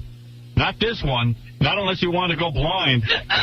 7 carats, according to Sandy Friedland, manager of the Orange County Zales jewelry store, is the size of a nickel. Oh, I see. That's not is that the principal? Let me see. Even Marina High School's principal, Carol Osbring, who remained tight-lipped about the mania, refused to utter Vanessa Lane's name, was marveling at the ring. Wow. You know. Well, she doesn't need school anymore. They should let her go. She graduated. Yeah. So they're engaged. They probably will not be going to the prom. MRS degree. Yeah. They're probably not going to the proms. Well, Kobe doesn't want to. Yeah. He'll be the prom king. Yep. What is he doing? He's doing what every young man does, thinking he knows something. The couple met when Bryant, who likes rap and videos, stopped by a music video shoot where Lane was working as a background model, according to Marina High drama teacher Robert Rottenberry. Lane, who turned 18 recently, is active in Marina's theater club but has no aspirations to be a professional actress. You know, what the hell? Why work? Yeah. Be a professional wife. Yeah. She has completed advanced math classes such as Algebra 2 and diligently went about her work as a teacher's aide, according to teachers for whom she ran errands and took roll calls. She's mature for her age. She's an aspiring makeup artist and periodic video model. Yeah, it sounds to me like she wants to be an actress. Yeah. Not a video model. A makeup artist. Right. That means you hang around the actresses. According to acquaintances, a photo of the couple kissing is affixed to the binder that she holds her class notes. She never showed off. She said to me, "Here's a picture of my boyfriend." I looked at it and I thought, I know that guy. She never showed off, but she's showing pictures of him. Yeah. She got a picture on her binder. Make up your mind. She got a picture of him on her book. That's because she's waiting for the T-shirts to come in. Right. Unbelievable. And she's got a ring that she has to have people help her carry her hand with. Yeah. It'd be great if she had like a little rolling thing, a little gurney for her ring in her hand. Yeah, well, there it is. Kobe Bryant getting married at 21. Well, that'll be He won't lose interest. And what do you mean? He'll lose a lot of money. He must be getting a prenup. Who knows, though? If he's crazy enough to get married at 21. I'm in love. Yeah. I'm in love. I don't need a piece of paper to be my woman. Yeah, wait till the lawyers get a hold of you. It's the worst contract you'll ever sign. 50% of your money because you got married. If you're lucky. Yeah, if you're lucky. And he hasn't reached his highest earning potential yet. Right. Yeah, his first contract is $70 million. Who knows what his second one will be? He's just getting good. Right. Oh, I wonder how his mom feels about this, because his mom was pretty dominant in his life. Like, I remember when he got drafted, his mom was doing all the interviews. His mom's pretty cute, too, because, he's young. He's only 21. His mom's not that old. Right. But she's, like, in charge of everything. So I wonder if this is one of those things where he decides that, now it's time for me, me, Kobe, to be... Time for me to step I out. thought that, too, because he's also the one who bought into that Italian basketball team, and his father runs that. Yeah. But, there's... Well, Kobe makes all the decisions. He's really in charge. He makes sure all the supporters in the locker room. Kobe. There's nothing of them. Kobe beef. I like Kobe beef. Is that always named after Kobe beef? Steak, Kobe. Kobe steak. Kobe beef. Japanese beef. Anyway, so he's marrying a hot white chick who's in high school. Sheesh. I'll be a businessman in a group. I thought we was saying my letter out of the She'll ring. get the basketball team. Yeah. I want to be the one they divvy up all those assets. She's the president of a European basketball team. Yeah. I think Seinfeld's marriage has a better chance than Kobe Bryant. I don't know either. When Jerry... Who will get divorced first? Seinfeld, Kobe Bryant, or... Gary? Seinfeld. I think Gary's cracking. I'm waiting for Seinfeld to have the baby and start doing those dumb baby jokes, because it's not going to be funny. I swear to you that all Seinfeld is doing is looking for material. Right. I do, too. I think he just needs a new phase to go through. There's no way that baby stuff's going to be funny. No. This stuff looks like mustard. Yeah, I know. Like when he goes through his parenthood phase. Observations. I recently had a baby. I began. Yeah, right. They call it Pampers. What do they call it, Pampers? There's nothing pampering about it. But you know what I'm worried about, Howard? I'm worried about, he's going to end up with, like, Paul Reiser and Al Roker. Yeah, right, the book. Read a book. Yeah. Because they're the first guy who ever had a baby. Yeah, right. They're the only one. They realize there's something... when you go into the OR... I realize I'm not qualified to be a doctor. And you're there, and your wife's in pain, and you're hungry. What's that all about? What's that all about? Breathing and eating the lollipop. I mean, I didn't train to be a doctor. Wake me up when he gets to something I care about. My wife has got my arm in a vice grip. And the other thing is, now you're a daddy. Why do they call it a daddy? She's cursing my name. Have you heard anybody do any new material on fatherhood? No. Like Robin Williams had a baby, and then you heard like tons of Robin Williams baby material. Why are they called babysitters? They don't sit. They ignore. They should call them baby ignorers. You got to end this. And then he'll do the whole routine about the baby monitors. So we had our first trip to the gynecologist. So we needed a little house for the baby, I realized, so I bought one for Billy Joe for $32 million. Why is the price on that house fluctuating? By $20 million. Yeah. He's bought it already, and it keeps going up and down. So I called HBO, and I told them I had all new material about parenthood, and they won't return my call. I'm Jerry Seinfeld, I don't understand. On television. What the hell is going on here? I have all new observations about being a father.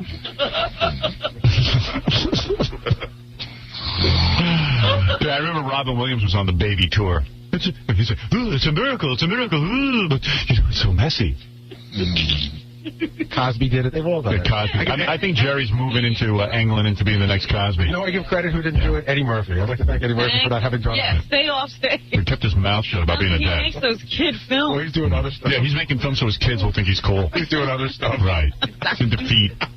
He's out prowling for a newspaper 2 o'clock in the morning. Because he's a good Samaritan. I saw that Kramer has a sitcom and Elaine has a TV commercial.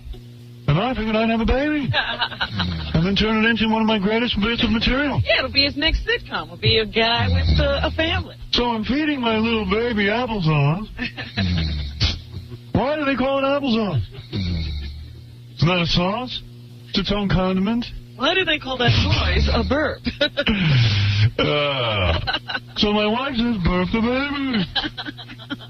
But you have to put a little cloth over your shoulder or vomit will get on your back. Why do they call it vomit? Who named it this? Just stretching out, looking for material. And then it'll all go into, you know, when the baby gets older and changing that diaper gets to be really offensive. Oh, yeah. You know, women get uglier after they have a baby. Now, some say it's biological. That in nature, a woman gets uglier after a baby to protect her from being attractive to other men. So that they won't hit on her, keep the family in time. So it's genetic. It's pre-programmed. Hello, is this working? Is anybody listening to me? It's going to be some special. Where I have something new to say. Yeah. Mike, I'm the first person to ever have a baby. Yeah, Al Roker wrote a book on having a baby. I think he's had like 3 different wives already. Right. He could get 3 different books out of this. Yeah.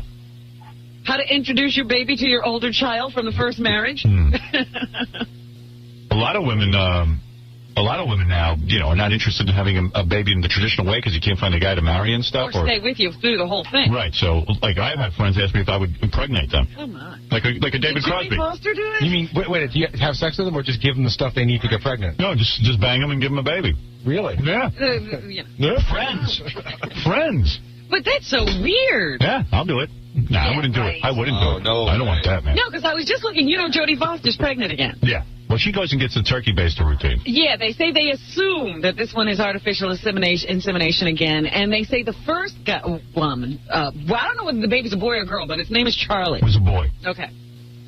And she went to the sperm bank. Yeah. And she withdrew some PhD sperm. You know, the guy had an IQ of like 160 or something. He probably looked like Woody Allen. Yeah. Oh, hello, buddy. That's Chari. That's Chari. Oh, my sister Chari. Howard, I have such a great story for you about a guy who did a friend a favor and knocked her up. So they used to date, and then they were friends.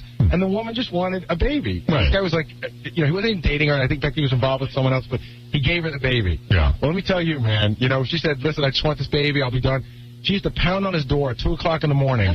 Take this baby, I can't take it anymore. So he's like totally in the loop now. Oh. He's got it, like he's got He's got to do child viewing and everything. Yeah, no, he's got to take she was like, I need a life, and she'd pound on his door, and the babysitter didn't show up. Yeah, you know, like people like Jodie Foster and all these rich women who do it lull regular women into thinking they can do it. Yeah, I know. Yeah, it's kind of weird. Yeah, it trickles down into the regular population that doesn't have a lot of help. Mike, you're on the air. Yeah, I'm looking at the Washington Post Metro section, and there's some high school cheerleaders there, and one they got shot right up her skirt. Kobe's girlfriend? Kobe's girlfriend? I mean, fiance? It's right up this girl, this high school girl's skirt. Can we get that? Right on the Metro section. Benji's looking it up on the internet. I think it's just a high school girl. It's not Kobe's girlfriend. Oh. Let's pretend it is. It doesn't matter. Thank you. Yeah, I'm not clear on what the guy's talking about. Jason, you're on the air. Yo, Howard. Yeah. It's funny, man. You're just joking about how Kobe's named after a steak. Yeah. I'm here in L.A., and I'm at the Staples Center all the time, up on the Diamond Vision, up on the scoreboard. Yeah. They've got a trivia question, and the right answer is that Kobe is named after a steakhouse in L.A. Really? That's where his parents. It's either that they met there or they conceived him on that night. Yeah. Every time they put that thing up there, the whole place roars. Because every time I go to Nobu, I get that Kobe beef, beef, and I always think of Kobe Bryant. I'm going, gee, I wonder if he was named after steak. Exactly. It's named after food, man. That's classic. Oh. Kobe beef in the house. Where that Kobe beef at?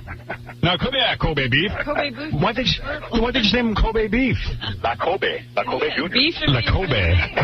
Yeah, La Kobe would be cool. Now, come here, La Kobe. La Kobe. Good thing we didn't eat a Big Mac tonight. We banged. Come here, Mac. McNugget. Nasmo King. The night we met, I saw a no smoking sign. And we named him Nasmo King. My twins, Molly and Famale. Yeah. Oh, boy. Mm-hmm. Kobe. Holy mackerel. Holy mackerel. All right, thank you, Kobe. Thank you. All right. What's that? Here's your special sauce. I've seen the name Kobe, but never spelled like that. Really? Yeah. No, Kobe beef is K-O-B-E. Yeah, no, I'm talking about just like the name. steak. I never even heard the name Kobe. No. What's a Kobe? I went to grammar school with a guy named Kobe, but it was spelled C-O-B-B-I-E. That's Kobe. Really? No, it was Kobe. That's how he pronounced it. Here's your cousin Abby. Abby. We had a roast beef sandwich the night your mother and I met. Abby. It would never occur to me, like, if I was eating Kobe beef or at a restaurant. Name your child To after. name a child after a restaurant. This never occurs to me. It's weird. You would have been Pizza Pie Dell'Abate. You got your parents named you Gary. This is your Homicide Stern. You think my parents are eating Homicide the night they conceived me? They're big Homicide fans.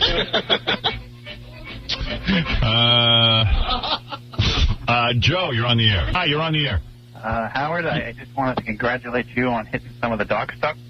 What does that mean? You know what that means. I don't know what that means. The Post article on Saturday? Oh, that was ridiculous. There's a Post article yesterday. What did it say? It said that I was in a restaurant making out with Robin Givens. Really? Yeah. Some of that special sauce.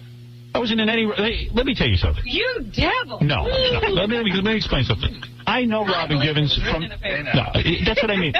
First of all, the New York Post called my agent and said he was at La Pastille. Who? It's some restaurant I went to.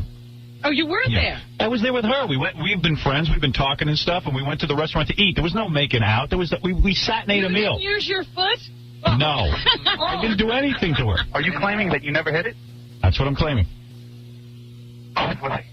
No, you can claim what you want. And also, we were discussing business. She has something... Why aren't you suing the magazine? Because who cares? I mean, I'd be honored to do her. We care. Well, actually, I did care because I went to my house Monday. Well, what used to be my house Monday. I went to my, Allison's house. And the first thing I walk in, her friend is on the phone for saying, Howard was making out with Robin Givens in a restaurant. I mean, what kind of friend does that? Injury to you. Yeah, that is injurious. And then doesn't make things comfortable. So I guess if I go to... Did you make out at home? What do you think? Exactly. But I didn't make... I wish I had been making out. I wasn't... Oh, here's the article. I wish I had been making out. Listen to this. Just how cozy are Howard Stern and Robin Givens? This close, judging by our spies report that they were openly canoodling. She sat across from me. What do you do at these restaurants? I don't know. I would never make out with anybody in public. But what does canoodling mean? I don't know what that means. I was talking to her. But maybe that's what canoodling Exactly. What's canoodle? They were sitting close together. Listen to this.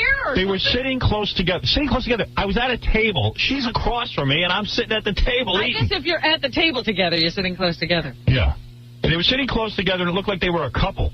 Tattles, our tipster. Did you hold her hand? Did you do anything? Nothing. Stern, who was falsely linked with Angie Everhart, is tight-lipped about his love life since his split with wife Allison, but Givens can be more coy. When we ran into the sexy Forgive or Forget host at a party and asked if she was dating Stern, she smiled and paused a moment before purring no comment. There it is. No, what do you mean, there it is? Yeah, there it is, all right. There's what? She's not dating him. No, there it is. She's my friend. You shoot with her? She's my friend. Yeah, I did. Everybody's your friend. I did. I went down. I watched her shoot the Tony Braxton video for a few seconds, and then I left. I went to a party. Your friend. Went to my friend's barbecue. That's it. What's the say? Canoodling.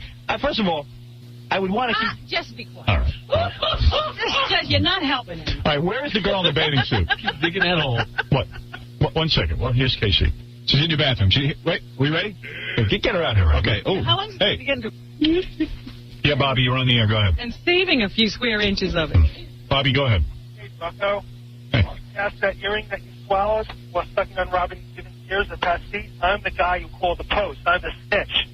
I don't care who you are. I wasn't kissing anybody. You're a liar. You're a goddamn liar. What?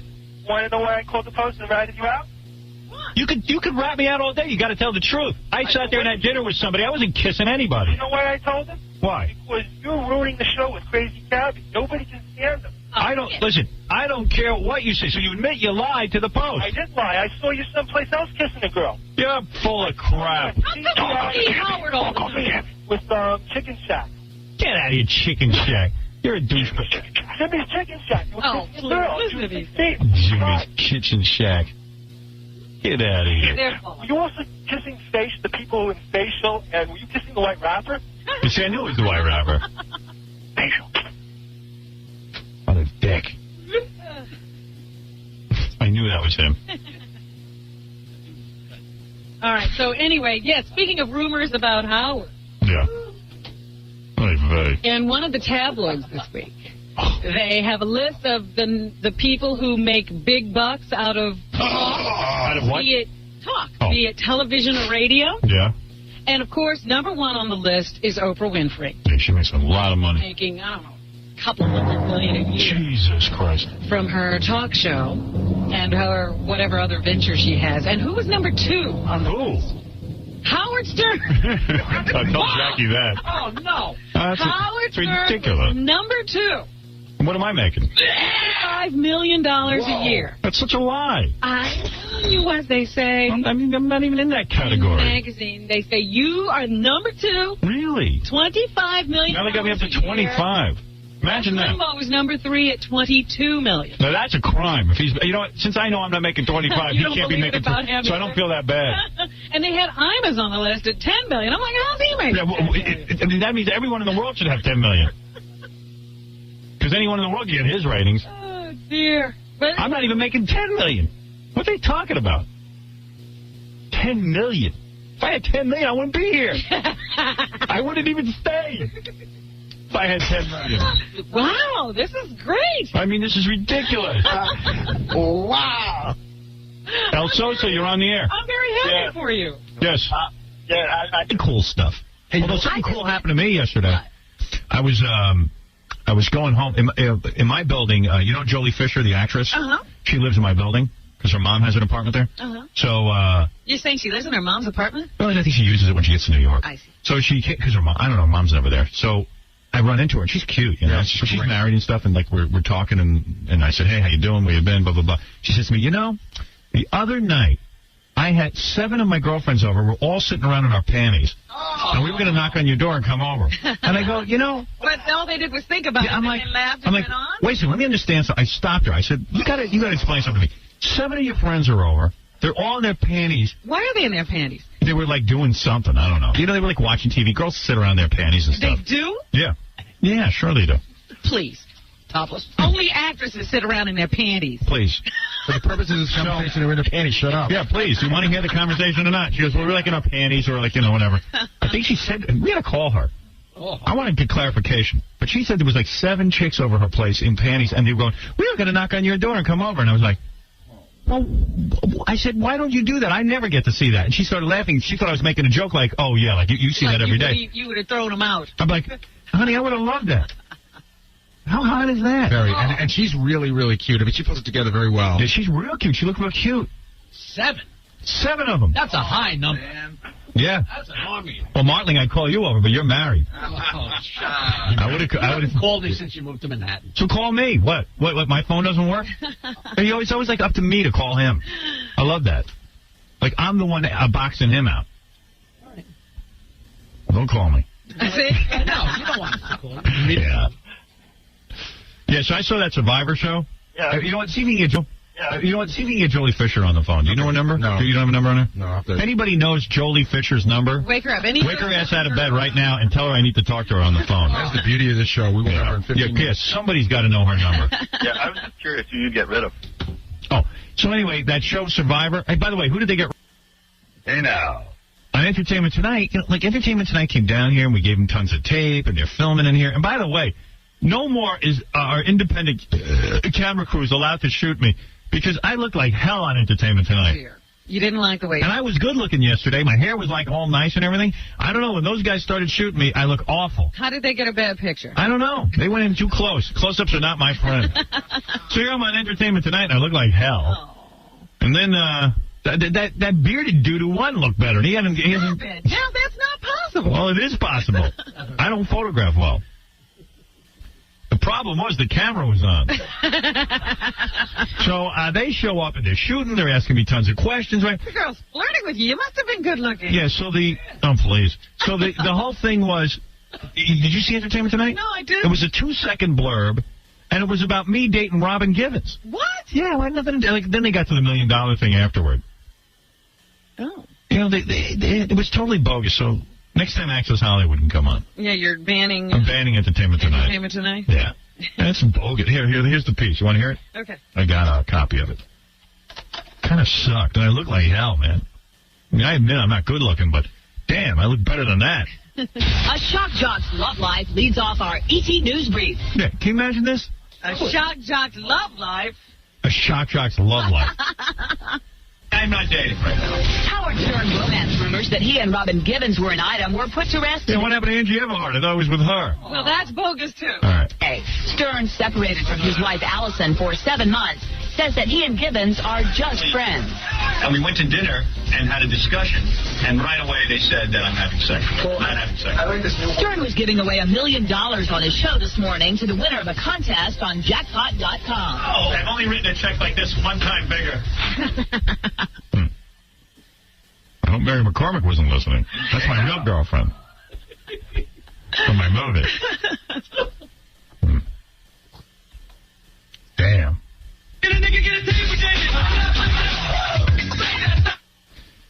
So there it is. That was the whole piece. After like a half hour of them being down here asking questions, that was it.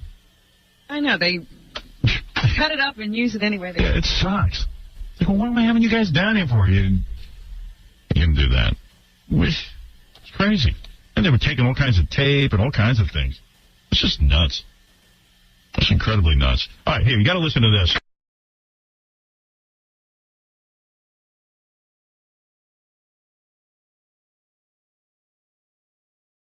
Hey now. We're trying to figure out if something's racist here. Hey now. I'm an expert on spotting that. Artie seems to... No. All right, here we go. The North Miami Police, somewhere in Miami, dropped a swimming requirement for applicants, saying they need new officers and want to encourage blacks to sign up. Now, that's racist, right? No, why would that be? If they dropped the tennis requirement. Right. Do you think that's the same thing? Is that what they're saying? In other words, like, most blacks come from poor economic backgrounds, so they don't learn how to swim? Yeah, they don't have a bunch of swimming pools around. Yeah, well, I just said that to one of the interns back there, and they were saying, no, that's not it. Blacks can't swim. I said, no. I said, what are you talking about? The black is not any different than the white, except for skin color. Well, they are the better athlete. And they were saying, no, that a black is less buoyant. Oh, that's ridiculous. That's racist. Didn't Al Campanis say that? Al Campanis said some of the craziest stuff you've ever heard in your life. He's still alive or he's dead? I think he might be dead. I think he's dead, yeah. Yeah, that was like 17 years ago, and he was old then, but... He was like an old white guy who... I always get what he said and what Jimmy the Greek said mixed up. Yeah. Jimmy the Greek might have been the boy. I don't want to... The black is less buoyant than the white. I don't want to credit that brilliant quote to the wrong man. Was that the guy who said there was an extra... No, something about a bone in the ankle? That was Fred who said that. Oh, that's Fred. Is that true? That happens to be true. That a black has an extra bone in his ankle? That's why they're superior in the NBA. Yeah. The extra... Whoa. Who said that? I have no idea. Oh, you're joking. Nice kid. I was going to say, wait a minute. The extra bone thing, I think, is Jimmy the Greek. No. I don't think he even said it. I don't even know that was Al Campanis. Might have been Gary. Al Campanis, Ted Koppel had him on to commemorate the 40th anniversary of Jackie Robinson getting into the major leagues. And Koppel asked him why more, black people aren't in front office jobs. And I think Campanis actually said because they lack the mental skills.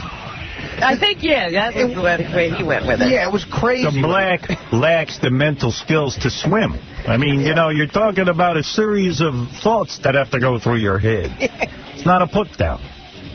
That's great. I love the old guys. What? I just wanted to make sure I had it right. Yeah. Al Campanis on Nightline with Ted Koppel said that blacks can't swim because they don't have buoyancy. Right. All right. So it was Al Campanis. Yeah. See, so there are facts that back that up. Al's facts. The facts of Al Campanis.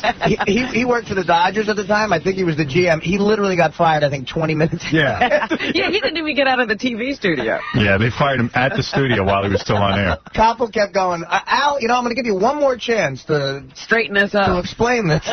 And everything he said got worse and worse. Wasn't he the inventor of the Schwuggy buzzer?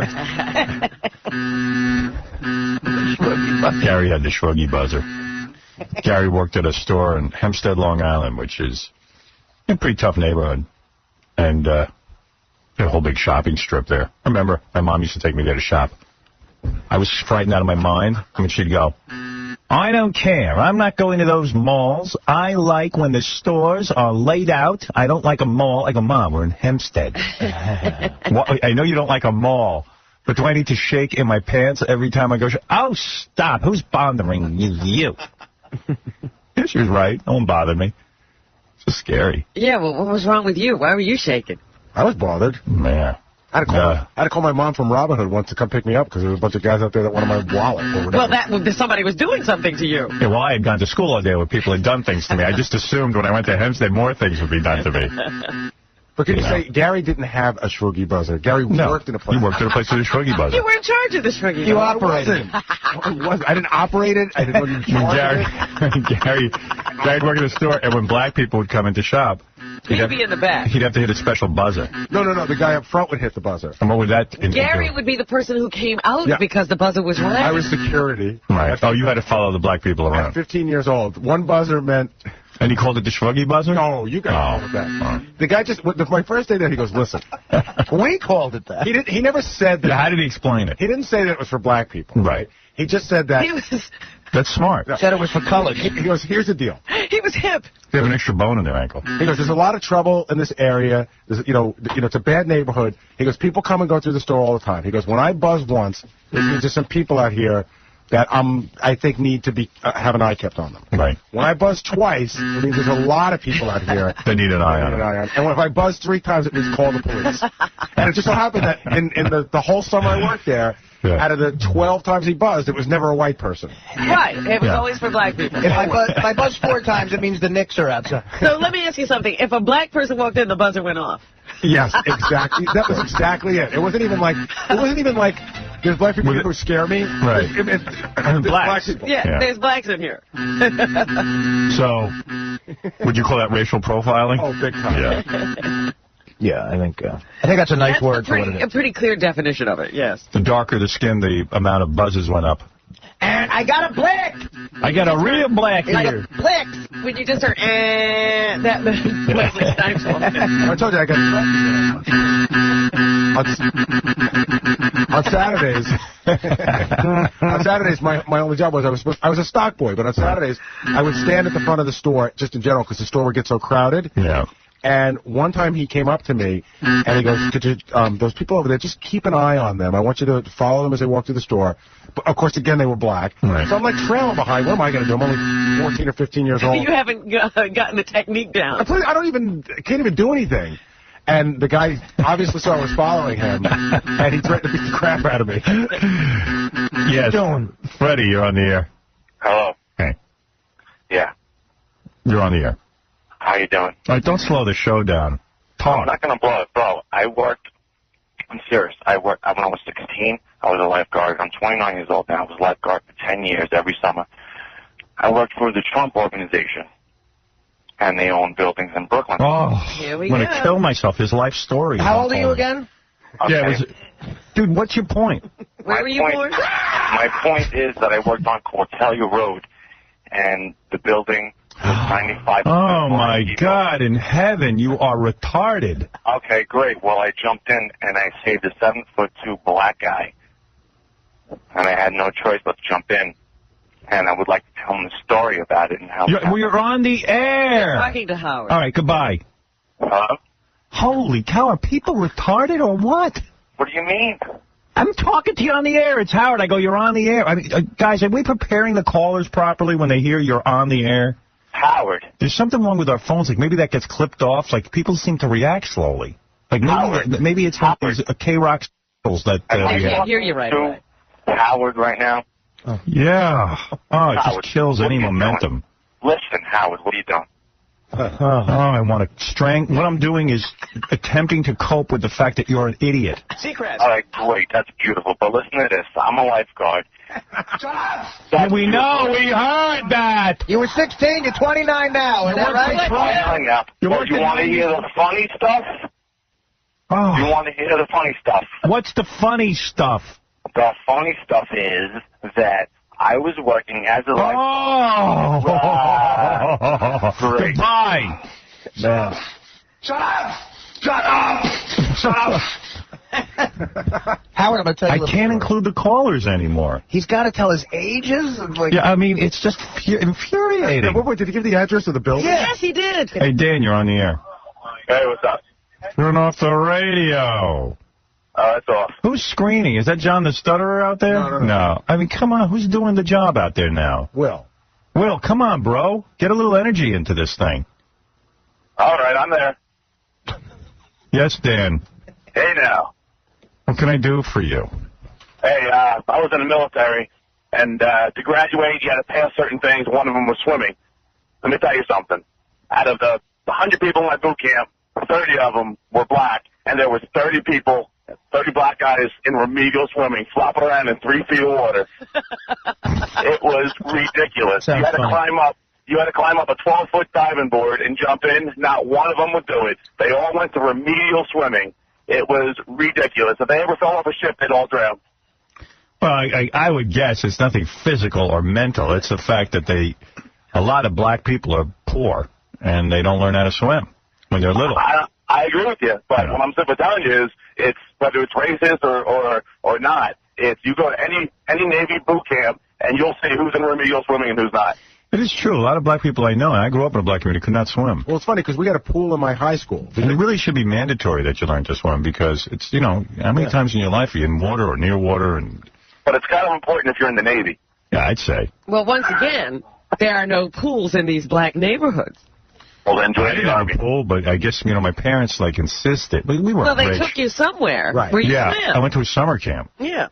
Blacks don't even go to camp. Yes, they do. Don't say that. No, I was a black person as a child. I was a counselor for blacks. Yeah, what about the fresh air fund? I didn't. I helped the blacks. Robin, as a child, you were black? As a child, I grew up black, and I didn't go to camp. Well, look at Ganji's parents. Wealthy, white people. They didn't teach their kids how to swim. Ganji flopping around like he grew up in the ghetto. He almost drowned on vacation with Doug once, with a life jacket on. I know. I'll give it to my parents, They got you out there. They did. They at least made sure I learned how to swim. They knew there were some things you might have to encounter in life, and they tried to get you prepared. I first learned how to swim at Camp Bauman, a day camp in Merrick. They had a choo-choo train that you could go on. Choo-choo train? Yeah, what happened was every day you'd have to wear a bathing suit. And I'd come home, my bathing suit would be dry. And my mother, I remember she gets up, she goes, why is it your bathing suit is dry? She's on top of everything. Yeah, oh, please. So I go, she goes, I'm calling that camp to find out why your bathing suit's dry. So then she makes a call and everything. And then after she finds out that, my mother was a master in humiliation. After she finds out that I don't like to swim and I didn't want to learn to swim, she'd get a hold of every one of her friends, and she'd tell the same story in front of me over and over again. Let me tell you what I did. I called that Camp Bauman. I got right on that phone, and I said, I want him swimming. And I don't want any nonsense. His suit is dry, and let me tell you, they got him right in that water, no more nonsense. So I'd sit there every day. She'd get a hold of her friend Estelle Sickles. She'd get a hold of her friend Mrs. Reeb and Mrs. She couldn't Flax. tell them all at once. She had to tell them each individually. And now I'm 50, and she'll still sit there, the old bag. And she'll still sit there at the table and tell my kid, your father didn't want to go in the water at Camp Bauman. He was a big baby, and I called that camp, and I told... So, in other words, she's the one. Yes. She does everything right. She's the hero. And there's no nonsense with me as a mother. Let me tell you, these other mothers might have put up for it, but not me. I'm terrific. I'm the best mother on the planet. I recognize the dry bathing suit. I saw what was going on, believe me. That's right. Saw the telltale sign. It's like, get me out of this house. Let me flourish. See, but you didn't have any embarrassing moments like boot camp. I'm so goddamn damaged. Would it be bad if my mom picked up the phone quietly, called the camp, and said, "Listen, get him in the water"? She They takes... never made a thing of it. No. Oh, it's all about her. I was the one, believe me, when I saw that dry bathing suit, I sprung right into action, and I got on the phone to that camp, and I said to those counselors, "You get him in the water," and believe you me, the next day that suit was wet. He came home in a plastic bag. I'm not going to sit there and put up for that nonsense. You get right in the water. Fish. And then he swims beautifully thanks to me. Holy cow. I'm pained just looking at you tell the story. Oh, every minute was what she did. And what a jerk I am. Poor you. You would have turned into nothing. And then my father listened to me, started, yeah, he's a jerk. You know, it's like... Yeah, he's a jerk. Yeah, you know. Thanks for helping. Yeah, he'll just put he'll put the topping on the story. Well, he just cuts right to it.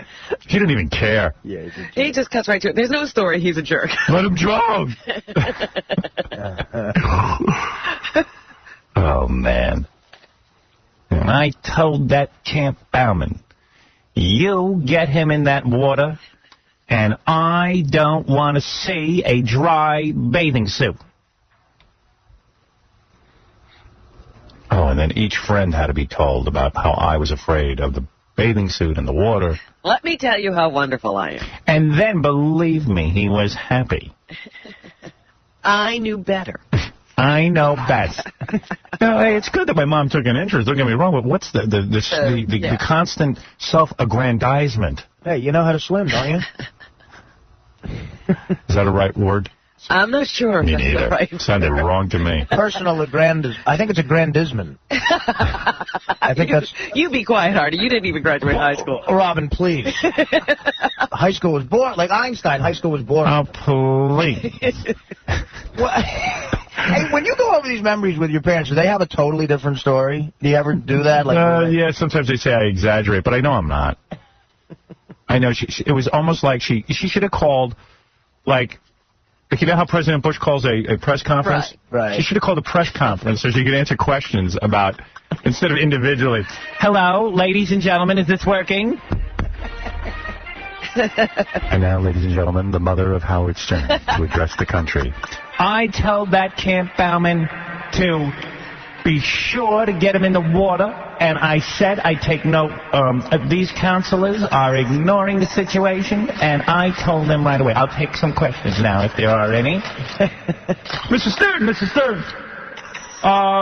Bill Smith from the New York Times. Yes, go ahead. What made you realize that Howard couldn't swim? The bathing suit was dry. Believe me, I have an eagle eye.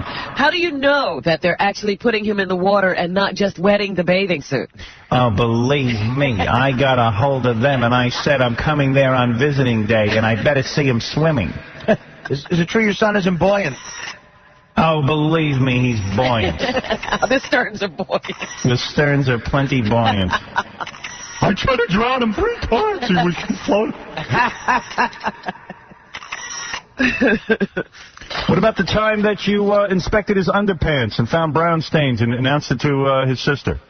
I would rather stay on topic about the swimming. I'll be holding a press conference about the brown stains in his underwear on Thursday of next week.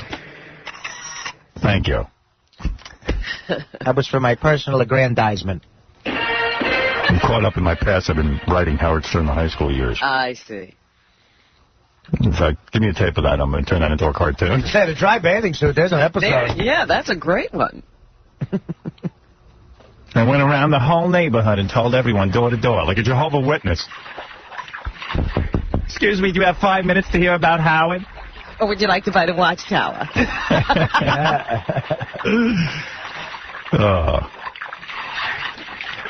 Mr. Stern, is it possible you're the cause of Howard's 7-day-a-week visits to a therapist? Oh, please. That therapist? Who knows what he's saying about me? I'll tell you. I mean, with all that talking, talk. There's absolutely nothing wrong with him. It's meaningless. And what problem does he have? Only me had 2 parents who loved him. I told him his father loved him. Is it true you sent telegrams to Europe talking about the swimming at Camp Bauman? That's right. All of Europe will know. There was a dispatch. What about the fact that you took his temperature anally up until the age of 15 years? That's off topic. There's a press conference on that on Friday of next week. She's the president of Howard Stern. There she is. Mr. Stern, I guess you know by now it is front page news in Paris that Howard is swimming and you were the one who discovered his bathing suit wasn't wet. That's correct. Everyone loves that story. I'm meeting with President Mitterrand about it. Oh, man. What the hell? Mr. Stern, is Howard's penis actually 1.5 inches? Yes. I remember it was small. Remember we asked her if my penis was much? Yes, it was. Remember that? I don't remember. Yeah, I remember when it was in the... I was like I was in the diaper. No, I saw it much later when I was taking your temperature rectally. That's brutal. And believe me, after he swam, it was 1.1 inches. You know what I'm saying, Gert? They measured it at Dr. Vidor. His nuts would shrink.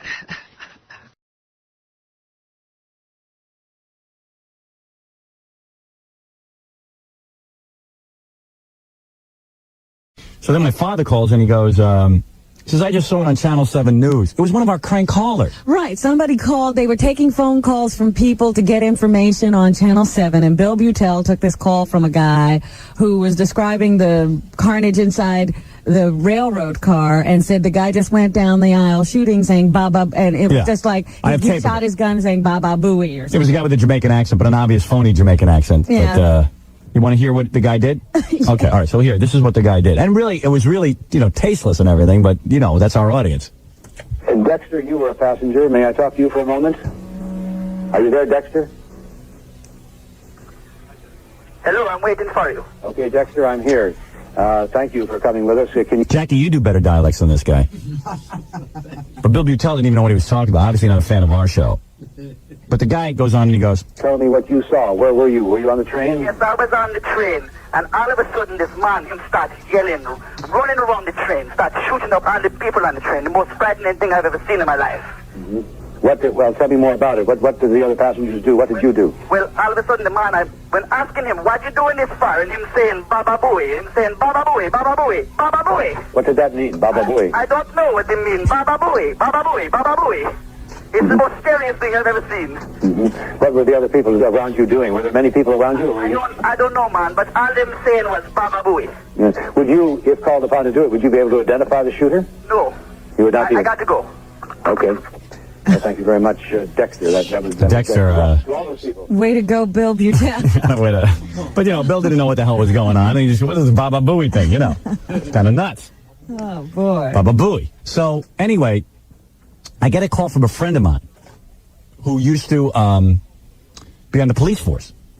Immediately after this, and he goes, I'm telling you, the guy was screaming Baba Booey. No. So I go, no, it was a crank caller on. He goes, no, I have a secretary who was sitting on the train, and she says, and they have millions of witnesses, the guy was screaming Baba Booey. I go, oh, that's awful. That's just terrible. How come no news reports? Wait. So then I turn on all the news, because I watched Penny Crone on Fox. Right. Very good newscast at Fox. Then, oh, you think so? Yeah. Then, what are you doing? Oh, come on. Then, because very good. I figure if anybody would have a story like that, she would, So no, they know who to send out there. Yeah, so she's interviewing about 20 different people, and no one mentions Baba Booey. Then they interview on Channel 4. They had, I went to Channel 12, which is Long Island News. They had full coverage. They had about 90 eyewitnesses. Nobody heard anything like Baba Booey. Okay. So I call back my friend. I go, what are you talking about? You have millions of witnesses. He goes, it hasn't hit the press yet. I'm telling you, I'm just warning you. The guy said Baba Booey. I said, are you watching the news? There's not one person who heard Baba Booey. And it was this one guy on ABC who said Baba Booey. Yeah, with an obvious fake accent. So then he goes, hold on. And then he goes and he calls the secretary and she goes, when she was getting off the train, she thinks she heard somebody yell Baba Booey. Now, so all of a sudden I go, this is ridiculous. Yes. He goes, well, okay, it's probably a lot of baloney. Okay, so I said, okay, fine. So then I watched some more TV news to find out what was happening. And no mention of Baba Booey or anything. It was clearly one of our fans doing something stupid. Okay, so so I go to bed, and then my father calls me. And he goes, listen, I just want to tell you I saw the Bill Butel piece, and that was a fan. I go, Dad, I don't know. One of my friends called me, said there's a woman on the train, said she heard Baba Booey. Because she's reacting to what she saw on the TV news. It was Bill Butel. It was a phony phone call. He just, first of all, the guy was just yelling Baba Booey over and over again. Absolutely. It's obviously a crank call. And in fact, you could see he was expecting to be hung up on, and when Bill Butel wouldn't hang up on him, he hung up. Yeah, Bill Butel didn't have enough sense to hang up. So, my old man was going nuts. My dad was going crazy. Why? Because he felt that the guy didn't yell Baba Booey and everyone's going to think that he yelled. I said, Dad, would you mellow out? I said, what if the guy was yelling Baba Booey? What the hell's that got to do with me? Right. It still doesn't mean you did anything. And my father gets nuts. So, what is it, Baba Booey? I'm 99% sure this is the guy that called in. Oh, yeah? Yeah, this is Dexter. Oh. Wait till you hear how hard it was to get through. Hey, Howard, how you doing, man? Oh, that's you, huh? Yeah, so this is the guy who called up Bill Butel and started saying Baba Booey. If you think Bill Butel was pretty fooled, I wish I had it on tape. My family was cracking up. First of all, it was the worst Jamaican accent I ever heard. Come on. Oh, come on. It was really bad. Come on, Baba Booey. Listen to me. Bill Butel was fooled by it. Him asking me, what's Baba Booey, man? So anyway, I mean, it was a big tragedy and everything. It was a weird. terrible story, but I had to get it on the air for you. So you and your family had a good laugh. There you go. Oh, they were dying. Yeah, so anyway, so my dad calls up and he's going nuts. Because, all of a sudden, I don't know, who would even believe that the guy was really yelling Baba Booey? So, okay. Then my father calls me back again. Now, this is like the 15th call. Yes. I said, Dad, I don't know. But this friend of mine says his secretary was on the train and said the guy is yelling Baba Booey. He goes, that guy's nuts. He goes, I heard Bill Butel. It was this guy on the phone playing the role of Dexter's yelling out Baba Booey. I go, no, he swears that his secretary heard the guy yell Baba Booey. And then when I questioned more what was going on, she got off the train and some guy she thought yelled Baba Booey. It wasn't even the guy who did the shooting. Yeah, but Howard. But wait a second. This is not. Let me tell you how nuts this gets. This is nothing. Then my father calls me back again. I go, Dad, I thought we discussed this. He goes, oh, I just want to tell you one other thing. I don't think you should call Gary Monkey anymore. I think you got to stop that. Really? Yeah. There's a whole big guilt trip he laid on me. What did he say? He goes, look, Baba Booey is fine. And he says, you don't want Fred playing the car, that monkey tape. Song? He doesn't want it. He says, I got to tell you something. Gary has parents. He's got a family. He's got a wife now. It's too cruel to call him monkey. I go, are you nuts? I said, first of all, why are you calling me, telling me what to call Gary? My father has gone insane. He goes, it's very demeaning. I have to call him monkey. I go, that's the idea. I'd like to take this moment out to say that I hold you less responsible for it than I hold Fred Norris, because you forgot, like the next day you forget to call me, yet Fred remembers every time I walk in this room, play that song and play that sound. Play monkey. Monkey. Do you really hate the word monkey? Yeah, I've been called worse. Yeah. All right, well, my father feels you're very affected by it. I'm more upset about what happened the other day, at the event than I am about being monkey. What happened? Well, that's going to be on national television on the pay-per-view. Oh, good. Yeah. Maybe if you get a show, we can move it over to there, too. That was really monkey-like, though. Seriously. You just stood there in front of hundreds of people with an erection. That was frightening. Why aren't you upset with yourself? Why are you upset with us for noticing? Gary, you couldn't ignore it.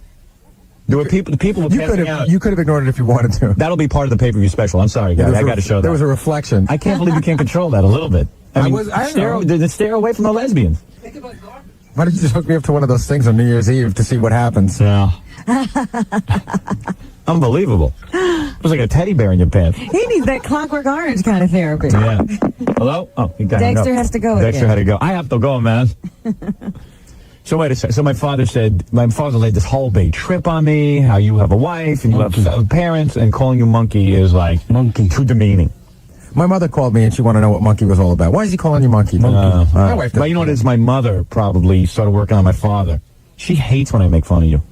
What are you making fun of Gary for? He's a nice boy. And what about Fred plays my laugh? What about when there's a kid that gets mangled? I don't know. This seems to upset my parents. If I go out and get shot in the head by likes that. Well, yeah, my father loves that. My father and my mother. That could get me hurt. But my father and mother don't like you, Jackie. They like Gary. Oh. Yeah. I guess maybe it'll take. You know what a dick you are. I guess I will take this time out now to say, I did an appearance in Los Angeles on Saturday, and when I walked onto the stage, some guy had the hugest bunch of bananas I've ever seen. Really? Like 20. Like he just grabbed them right off the tray.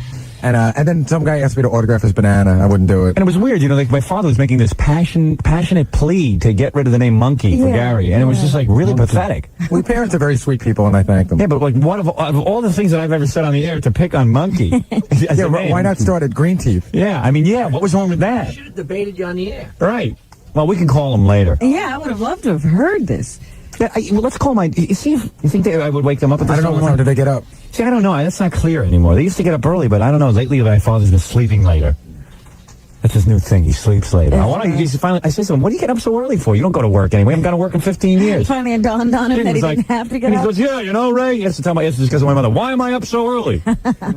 Well, why don't I rest? All they do is rest, my parents. I guess when you get to a certain age, all you do is rest. You look forward to it. Yeah, they rest in the afternoon. They get up in a little while, I'm going to rest again. Yeah. And they're resting, I guess, because they want to live forever.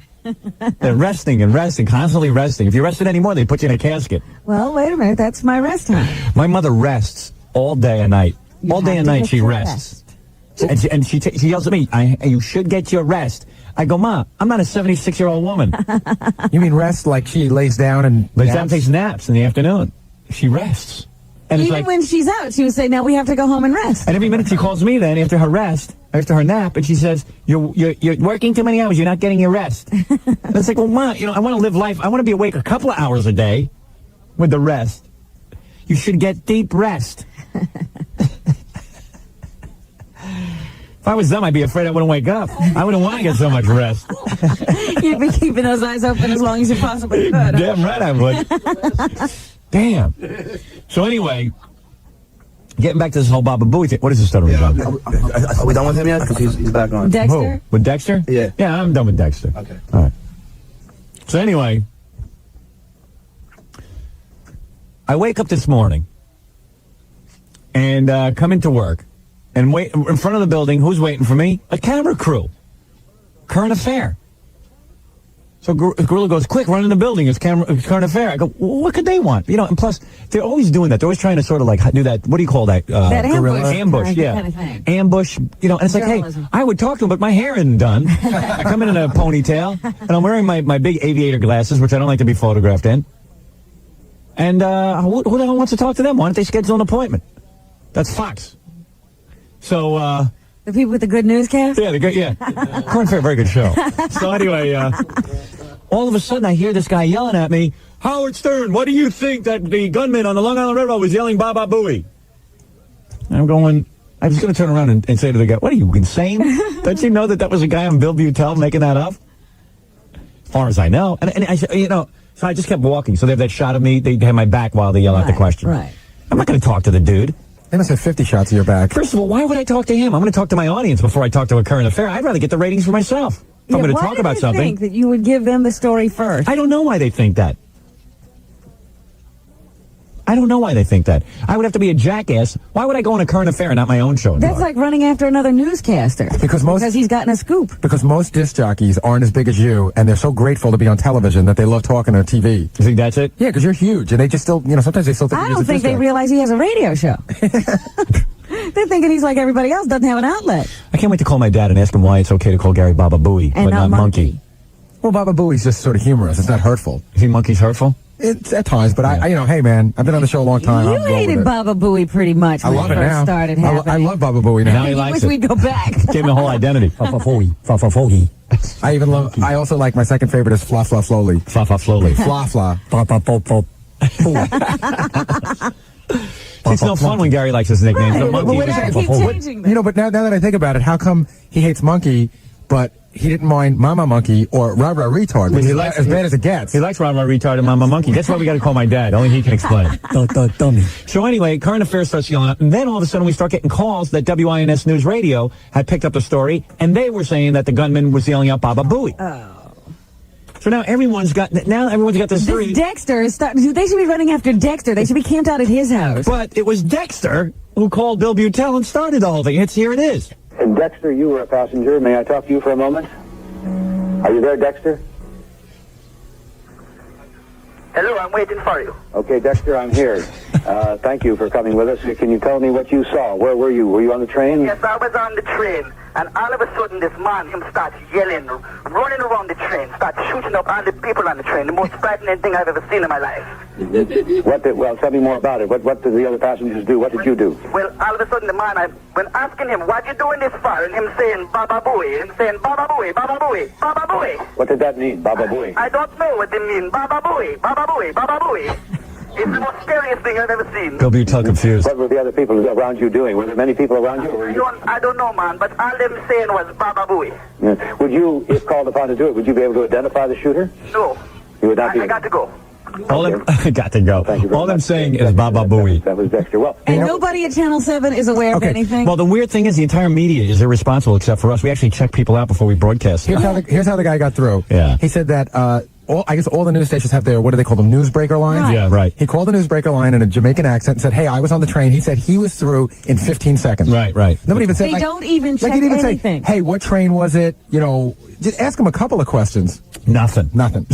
Boom. Get on the air quick. We got to go. That's how these things happen. As a matter of fact, someone told me on ABC News they've been still running clips of this guy and they just cut out the Baba Booey stuff. Really? Yeah, I was like on the he's a real guy. Yeah, like he's a real guy. They're running it as we speak. So anyway, all I know is I have camera crews like a current affair out there asking me what do I think of this Baba Booey story. Even if it had happened, if the gunman had said Baba Booey, what are you supposed to think? Well, they figured I'd be like the guy in the Fisher King, the disc jockey, then like becomes go live on the street or something. They go live on the street and meet Robin Williams and become a homeless guy. How do you feel that you drove this man to murder? Yeah, right. Yeah, right. I'll go, excuse me, hello. You're all too headline hungry. Hello. But anyway, so that's the infamous Baba Booey story. So that one will probably follow me around for the rest of my life. Yes, it'll be that and the 14th Street Bridge. Yeah. All right, I got to take a break. Hey, Howard. We're back. Hold on one second. Howard Stern Show. Just Papa Fooey? You want to talk to a really confused woman who knows what the guy meant when he was yelling Baba Booey on the train last night? She's Israeli. She already has a translation. But he wasn't on. But she knows the explanation. It means monkey. No. There's a literal translation for it. Oh, really? Yes. John, what were you saying about Gary? No, I was just saying, that... Don't backpedal now, just let it loose. I was saying that monkey is lower on the evolutionary scale than gorilla. And, you do call gorilla. That's what we're talking about. I mean, if you call gorilla, I don't think it's... what's the difference about gorilla or monkey? Because gorilla is based on his name. Nobody thinks he's a gorilla. Right. Yeah, but... So why... People are calling me a monkey. Nobody's calling Steve a gorilla. They're just goofing on his name. Right. People are calling me a monkey. And drawing pictures of me with bananas. Is it me or is this getting funnier? It is. It's taking on a life of its own. I hate to disagree with my father, but I don't know. You know what? Your father's a great guy. It was just about to go away. It was about to go away. As soon as my father said to me, don't call Gary a monkey anymore. I was explaining to it. I was even saying to Fred, enough of that monkey sound effect. It was wearing thin. As your father was explaining why it wasn't funny, then I realized why it was funny. Yeah, even you thought it was funny when my father said it. Same story. It's repetitive. Calling Gary a monkey is not funny. Baba Booey is funny. Monkey isn't. But let me ask you a question. Do you think that monkey's worse than retard or better than retard? Well, I would rather not have either one of them. I didn't know it was multiple choice. All right. Yes, ma'am? Yes, hello. You're from Israel? Yes.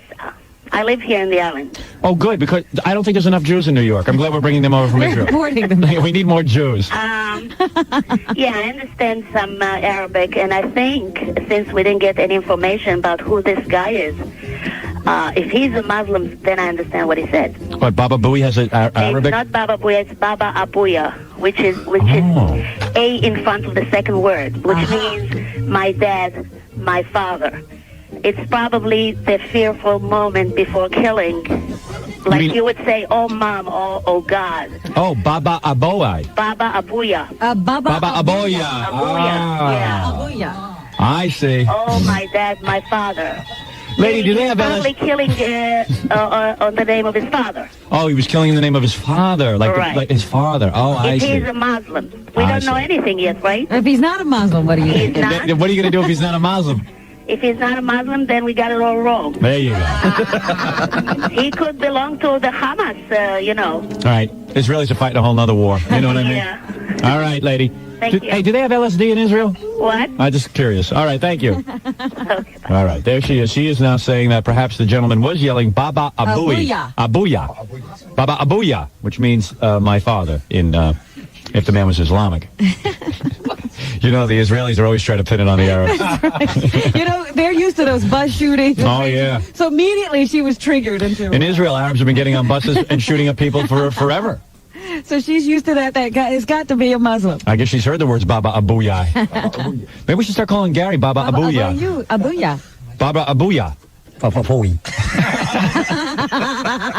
See, already, Gary's name is at an international incident. Baba Abouya.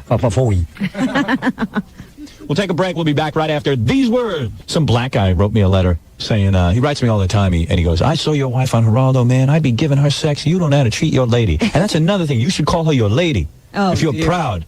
You know, that's black guys with your lady. Yeah. My lady. My lady. My lady. Like a title. My lady. And he's telling my me, lady stir. and he's writing me what he would do to my wife. Yeah. And once, if she went black, she would never go back. And the whole thing, you know, it's like, yeah, okay. Playing up all the stereotypes. Yeah, I'll let her sleep with you. Friggin' drug addict. I know that guy. Man's biggest fear. Some big black guy's gonna get his wife and be ruining it. How do you know she hasn't already had that?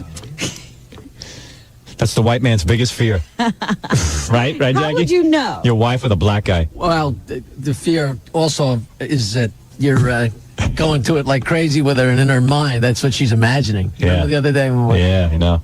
What? We were watching this porno with these two black guys doing this white woman. Ugly, awful thing. And, yeah, that you couldn't take your eyes off. Right, yeah, that's the one I walked out And these guys were so chocolatey black, and this white woman was so whitey white, and chalky white. And he had more, he looked like one of my thighs. Yeah, right. and we're looking at it, and Jackie goes, yeah, isn't that your nightmare? I go, yeah.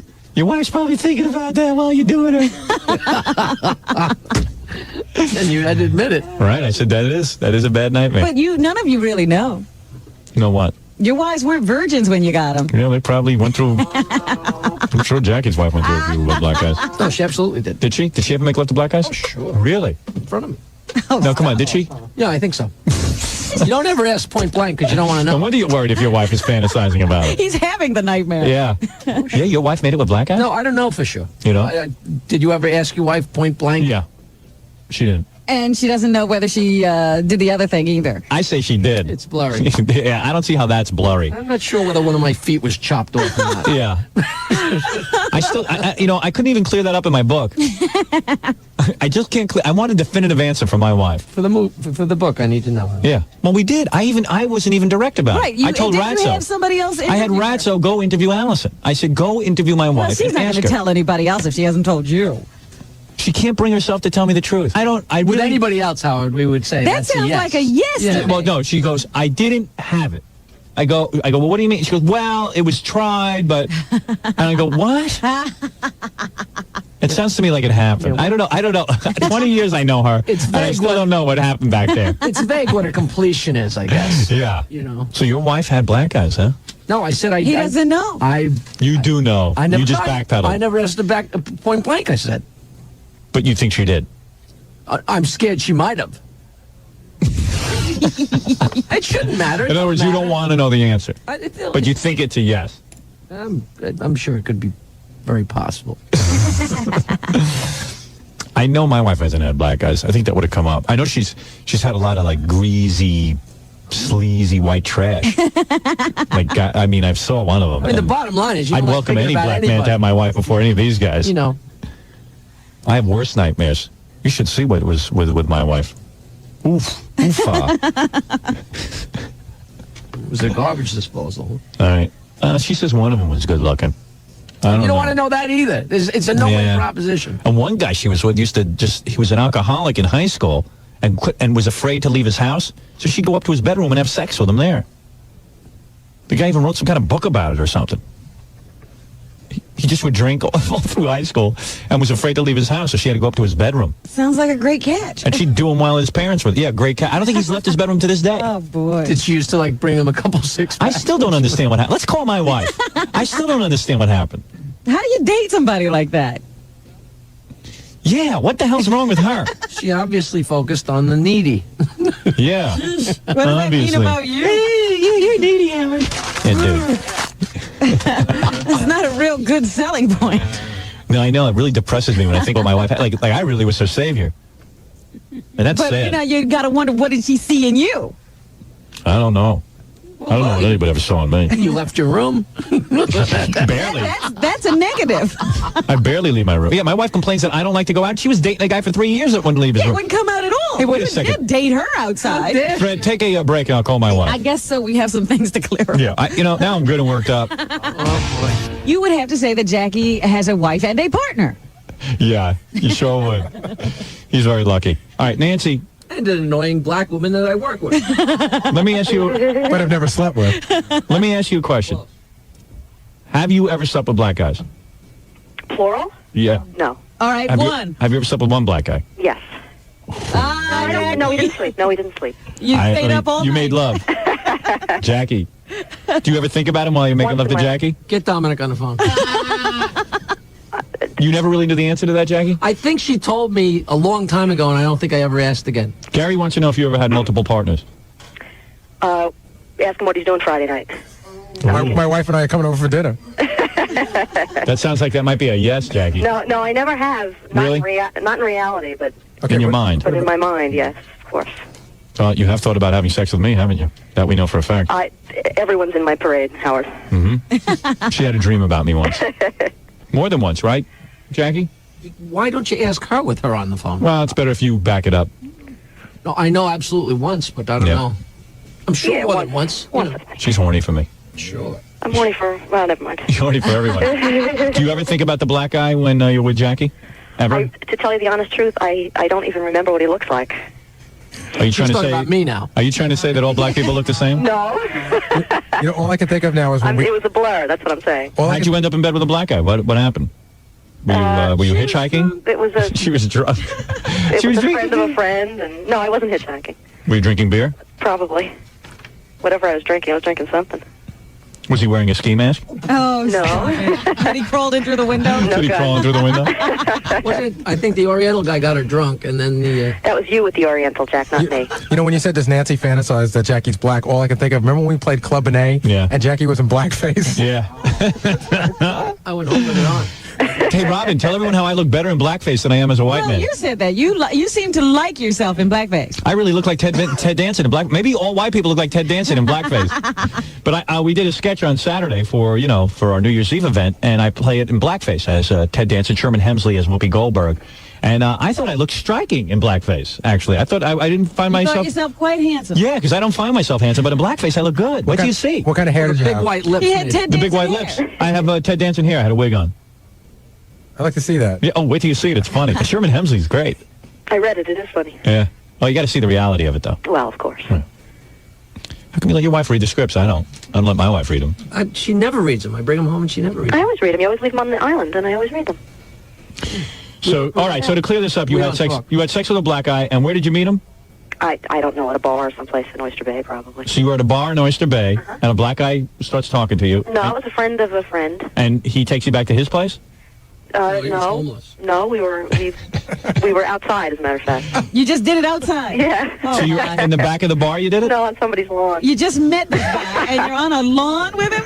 Poor Jackie. I'd be more upset about the lawn than anything. Oh, what do you mean, poor Jackie? I just feel bad for him. Boy, if he starts counting, he's got to take off his shoes and his socks and... Just you're doing black guys in the middle of Oyster Bay on somebody's lawn. Jackie's run the gamut, so...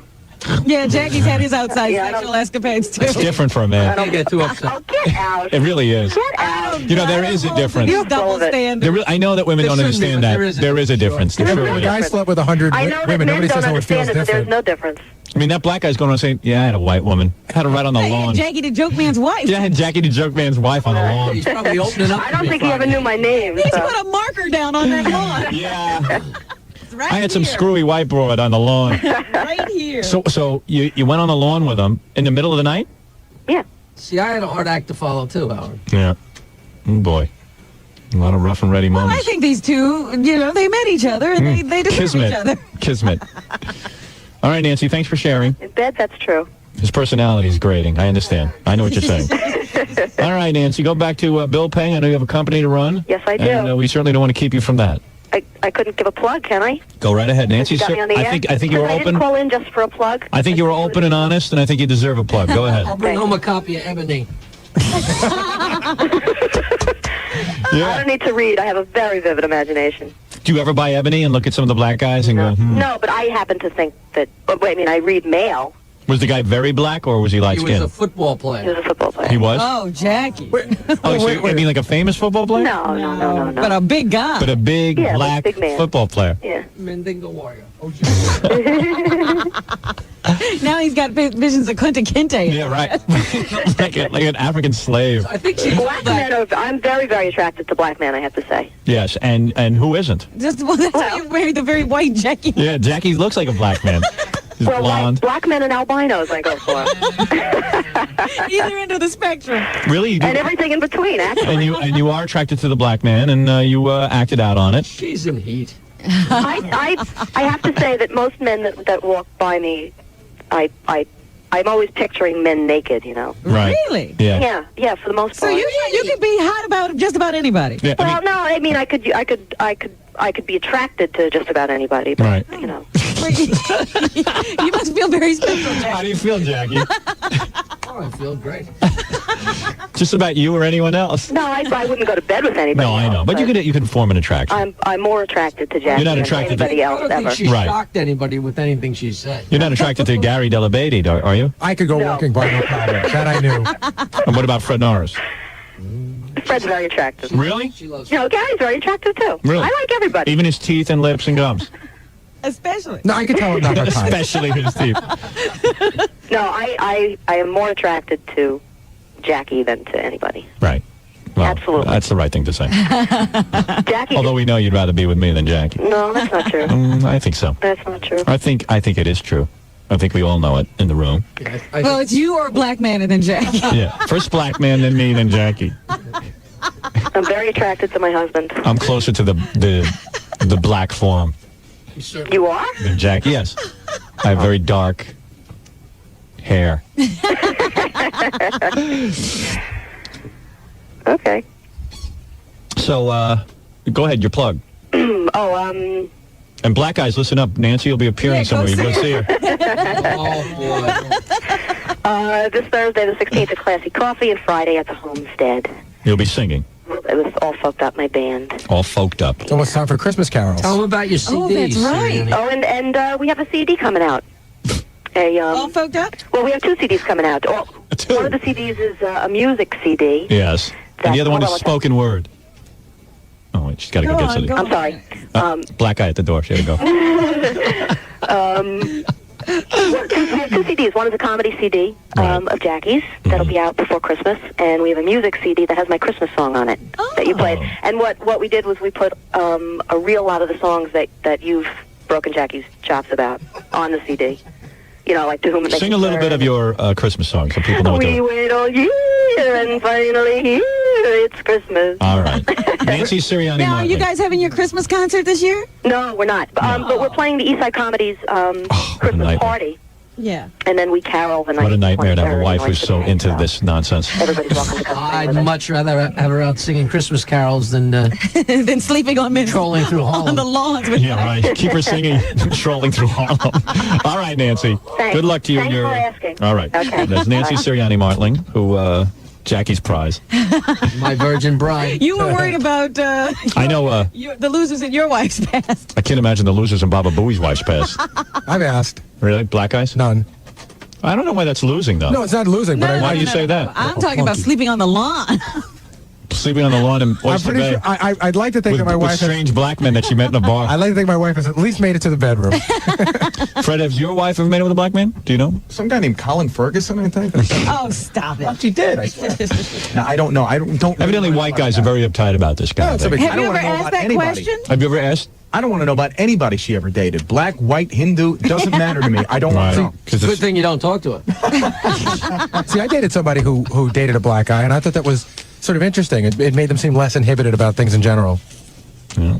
I don't have any problem with it. Sure, right. I can hear that in your voice. I don't. I really don't. Yes, because it hasn't happened. It's no big deal. You know, it's not going to happen now. What did you enjoy more, black or white? I enjoyed the people I was with. Really? Yeah. Made no difference? In my top 5, there are both blacks and whites. Really? Yeah. Interesting. Break it down. Those top 5. Is it 3 to 2, black to white? Yeah, break the top. Well, there's only one white guy in the top. Oh, really? So black guys are better? No, this guy was great. Yeah. No, they're just smarter. What? They're just smarter. They know how to get Robin into bed. Evidently. What was that? Jesus. Fred, let's call your girlfriend. Find out if she ever slept with a black guy. Give me your number. Write down a number. She might not be there. She might be out with a guy. So she might be waitressing. That's right. I'll tell you if I had to trade. Yeah. What? What would you trade? I'd rather have my wife admit that she slept with a black guy than admit she's working as a waitress right now. Yeah. You're not kidding. There's an angry Jackie. You go ahead, Robin. Michael Jackson in the news again today. There seems to be a debate going on as to whether Michael Jackson is coming back to the country or not between his lawyers and people who know him. He's not coming back. Do you know him? I don't need to know him. I know history. Ah. Nobody comes back. Not to face those charges. Talk to Roman Polanski. He just wrote me a letter from Never Neverland. One of the actors who danced in the Thriller video told a writer that a despondent Jackson called him from Switzerland and said he was never coming back. Oh, who needs him here?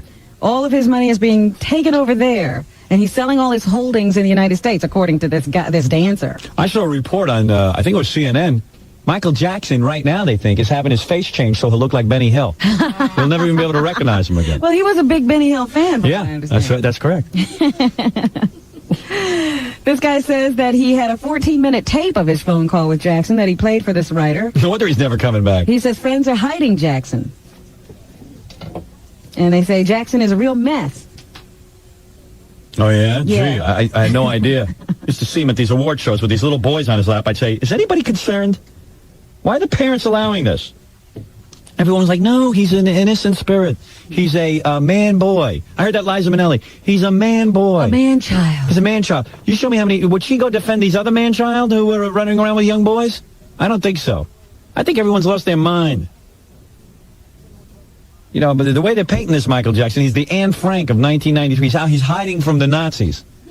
We're just trying to find out the truth. We want to know. Let this guy... What are you doing with these young boys sleeping over there and having slumber parties? Eddie Reynosi, who is the dancer we're talking about, says Jackson had boys around 9 years straight, 24 hours around the clock. People in show business couldn't understand how long it took to get the talk going. Of course. He's a man boy. Hey, he's a man who likes boys. A little too much. Even if he just hangs around them, it's wrong. His lawyer, Bert Fields, said yesterday that Jackson will be coming back to the country to clear this all up and give testimony. He said that Jackson will say that he slept with the boy, in the same bed as this 13-year-old who's accusing him of molestation, but he says he never had sex with him. Wouldn't it be great if Michael Jackson hired a 7-year-old lawyer and he went to court with him? He was like a little boy. I like boys so much I'm going to have a 7-year-old represent me. He's innocent. Jackson's security consultant Anthony Pellicano admits Jackson sleeps with boys, but Michael is always fully dressed, he said. Michael goes to bed with a hat on. Yeah, that's normal. I say lock him up for that. I say that's wrong. Plenty of reason to lock the guy up. Fred used to sleep with a hat on. That's odd. I used to think that was odd. Remember Fred when you used to wear those caps? I know, but I never did anything like a little kid. Sure. You did. We just didn't catch you. Yeah. The boy who says that Jackson molested him gave authorities the names of 4 other boys, including Macaulay Culkin, Jackson allegedly told him about.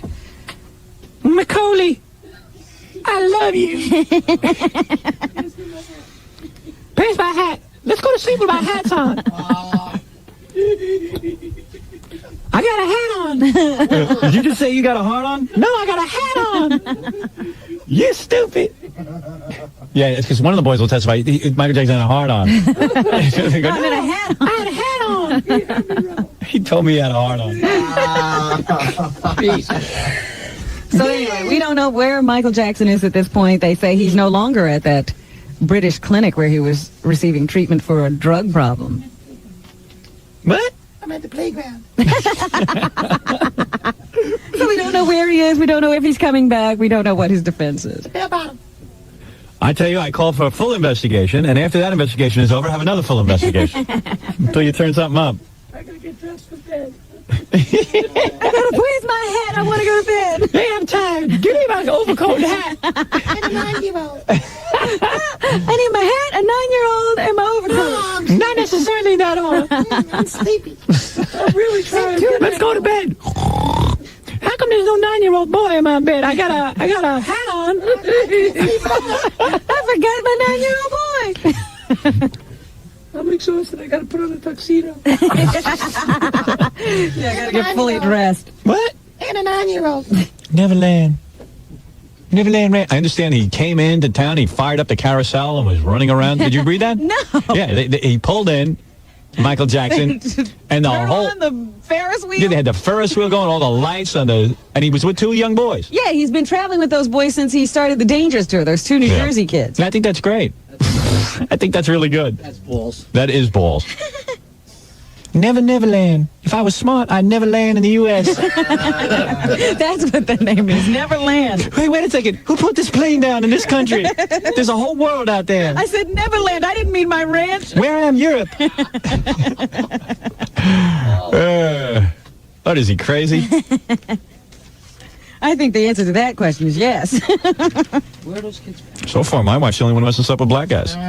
Look at you. Hold your head up high. You act like that's a badge of courage. No. I really don't care either way. Oh, shut up. Look at the sweat going down your brow. Hey, look, man, my wife wasn't on the lawn with black guys in Oyster Bay. I knew it. But she was locked in a room with some trashy white guy.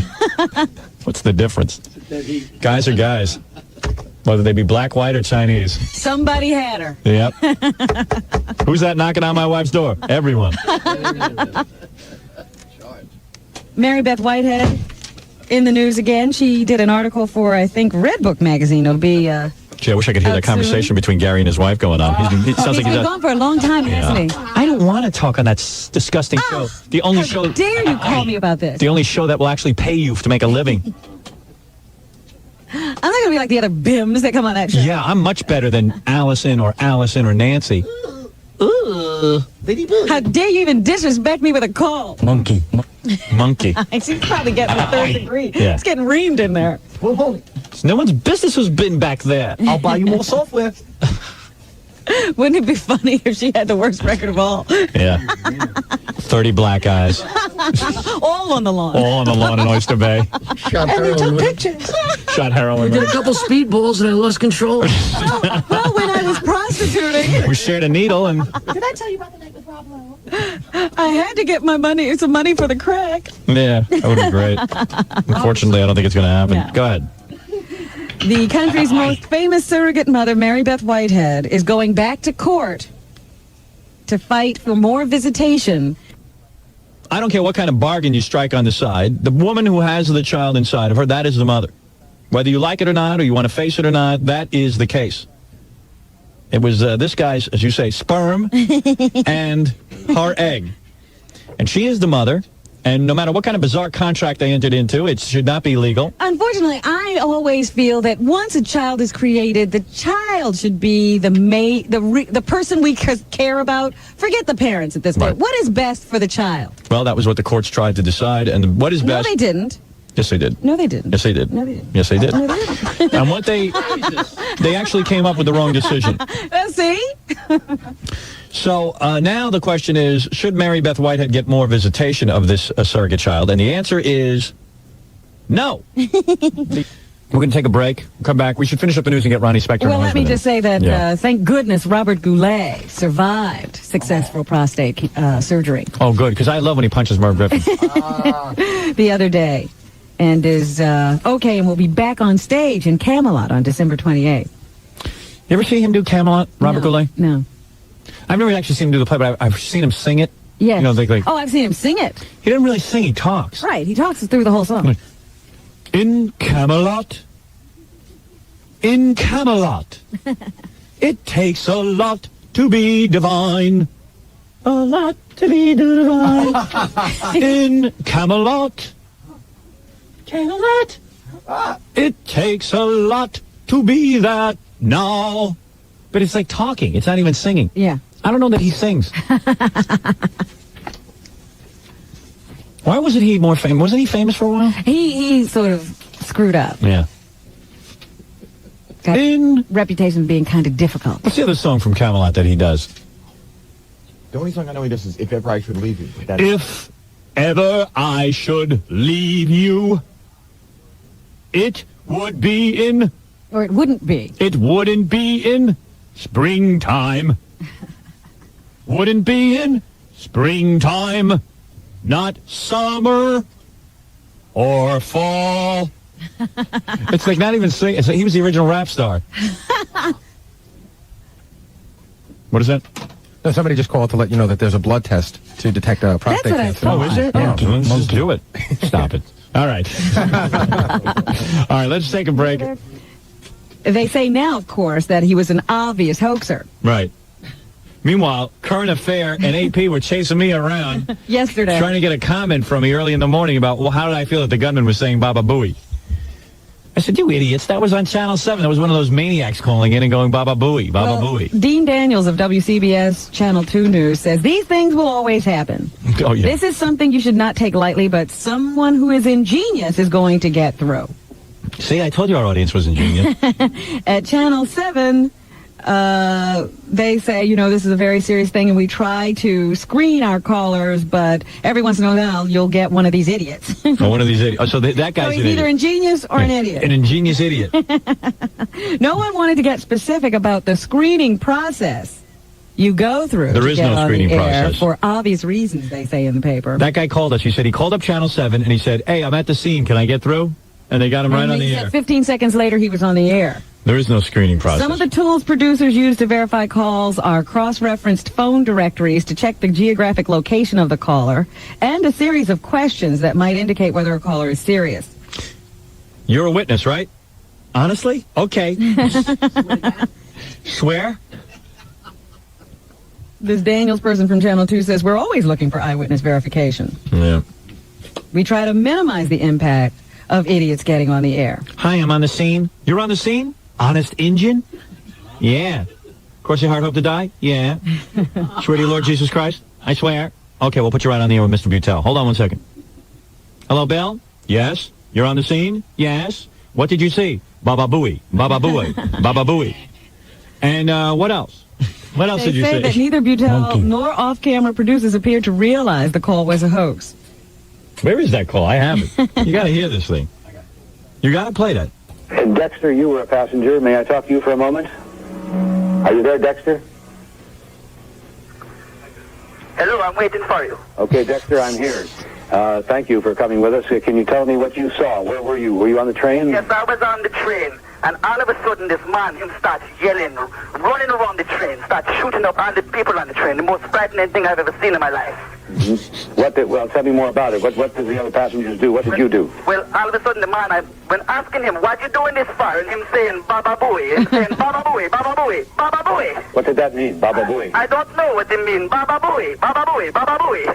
It's the most scariest thing I've ever seen. Mm-hmm. What were the other people around you doing? Were there many people around you? Or were you? I don't know, man, but all them saying was Baba Booey. But what's amazing... If called upon to do it, would you be able to identify the shooter? No. You would not be. I got to go. Okay. You know, all I know is... Thank you very much, Dexter. That was Dexter. Dexter. Well, Dexter.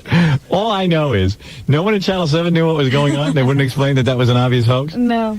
In fact, through the night, they were playing it over and over again. Oh, yeah. Yeah. They shouldn't have taken the call just on the fact that he said his name was Dexter. Yeah. He doesn't have a last name? Dexter. That was Dexter. Yeah, what's your last name? I don't know, man. Like Cher, Dexter. Dexter. That was Dexter.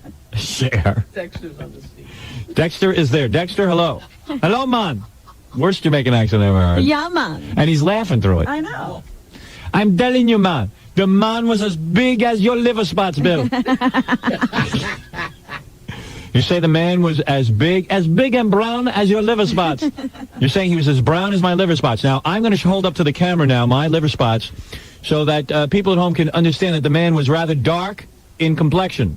So you're saying he was a dark man. Yes, as dark as your liver spots, man.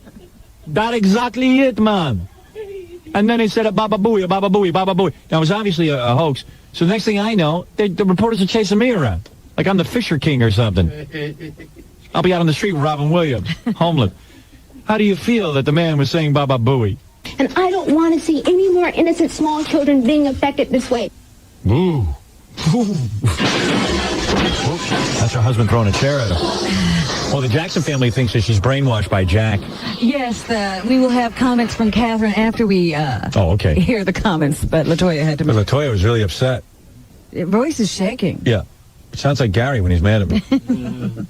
Go on, what else did she have to say? What 35-year-old man is going to take a little boy and stay with him for 30 days and take another boy and stay with him for 5 days in a room and never leave the room? Fred. How many of you out there are 35 years old? How many men are out there? How many would take little kids and do that? That are 9, 10, 11 years old. I love my brother, but it's wrong. I don't want to see these kids hurt. Well, as you said this morning, why didn't she speak out sooner, like years ago? Yeah, the first time you see somebody do this. But, okay, at least she's speaking out now. You could prevent a lot of hardship and a lot of pain by saying something. I met LaToya a couple of times. I don't think she's crazy. I really do think she's crazy. Who said she's crazy? Everyone. We're the only ones who aren't. I think she might be telling the truth. What is it, Baba Booey? We're always like a story behind. Yeah. Do you want to talk to a guy who was in jail with David Berkowitz? Okay. Says David's married to a guy. Yeah? Yeah, how come they didn't bring that? Yeah, they don't bring that up in those. You know what? Can you imagine? They did a profile on, I guess it was on Inside Edition or hard copy, one of the two. And they're afraid to ask David Berkowitz questions about his relationship with another man. Is that right? Right. So you were in prison? Yeah. You were a cellmate? No, not a cellmate. I'm not going to lie. What were you in jail for? String armed robberies. I don't like talking about it over the phone, but... Hey, lower your radio. Where would you like to talk? Because we can be over your place in a few minutes. Excuse me? Lower your radio. Okay. He also, by the way, spent some time with Robert Chambers, or was in the same jail with Robert Chambers as well. Bob Chambers, another guy who should have been killed. Close Encounters. No. The only thing with Robert Chambers is that he's just hanging out, smoking pot, having a good time. That's nice. He can still get his supply in jail. Yeah, it's good he can still get high. So what's with Berkowitz? No, well, more or less, I was transferred when my mother died a couple of years ago, and I've been out for like 3 years now. But what'd you do? You knock off a few liquor stores or something? I don't really like to joke. Ah, come on! I'm not joking. We're not joking. Yeah, I was away for a string of armed robberies. I had a cocaine addiction, and I've been straight for 6 years now. All right, so you haven't been robbing anybody? No. You've given up? I have my own business. You do? Yes. All right, take it easy. I'm a landscaper. Oh, okay. Are you gay? No. Really? Who is this? Howard. Are you? It's not Howard. I swear, we're on the air. No. Yes, we're on the air. No, you're not. Yes, we are. And no, it's just when I was. So you're saying that you were David Berkowitz's husband? No. What are you saying? When I was away, I met David Berkowitz. Yeah. And he was more or less just married to a guy. He was, he's. Well, what choice do you have when you're in prison? Who else are you gonna marry? He's there for life. and he was more or less just always sticking around with this guy. All he do is work out. He's like over 300 pounds, solid muscle. Really? Was the guy cute? No. He wasn't? No. But you weren't jealous? Excuse me? Were you jealous? A little. The truth. No. And no, I just wanted. And what would they do? Would they walk around holding hands and stuff? Yeah, everything. You know what I'm saying? But they didn't live in the same. He'll never get out. They didn't live in the same cell or anything. No, he has his own cell. That's the maximum security. So they would visit each other's cells? No, in the yard. They make out in the yard. They can do anything they want. Well, that's the didn't anybody like smack him around a little bit? What's with you guys? You guys are He-Men? Why don't you smack him around? Why is he able to walk around? I mean, he committed horrible murders. You guys should have made him miserable. I don't understand how the other prisoners don't get on the guy. They really... They're busy making love to him. Sometimes I think they revere these celebrity prisoners. Yeah, Berkowitz is a big celebrity. But Howard, they have no other life. He's going to be in there forever. Good. I hope he rots in hell. I know. Shouldn't have a wife, though, as far as I'm concerned. Believe me, you should have been in there forever, too. Oh, hey. Right, come on, armed robbery, dude. I don't want to hear about your cocaine problem. See, I would have put you to death. I would have put you to death. Hey, little do you know, you met me a couple weeks ago at the book signing. I know, I saw you then. I know exactly who you are. I would have put you to death right there. How have you made up to the people you held a gun on to rob? He does their lawns now. I went to a program. I stayed straight. I've been straight for 6 years now. All right. And my father supports me. My family supports me. I mess up one more time, I'm gone. So, that's right. I'm doing the right thing with my life. Nice. Well, until you get addicted to drugs again.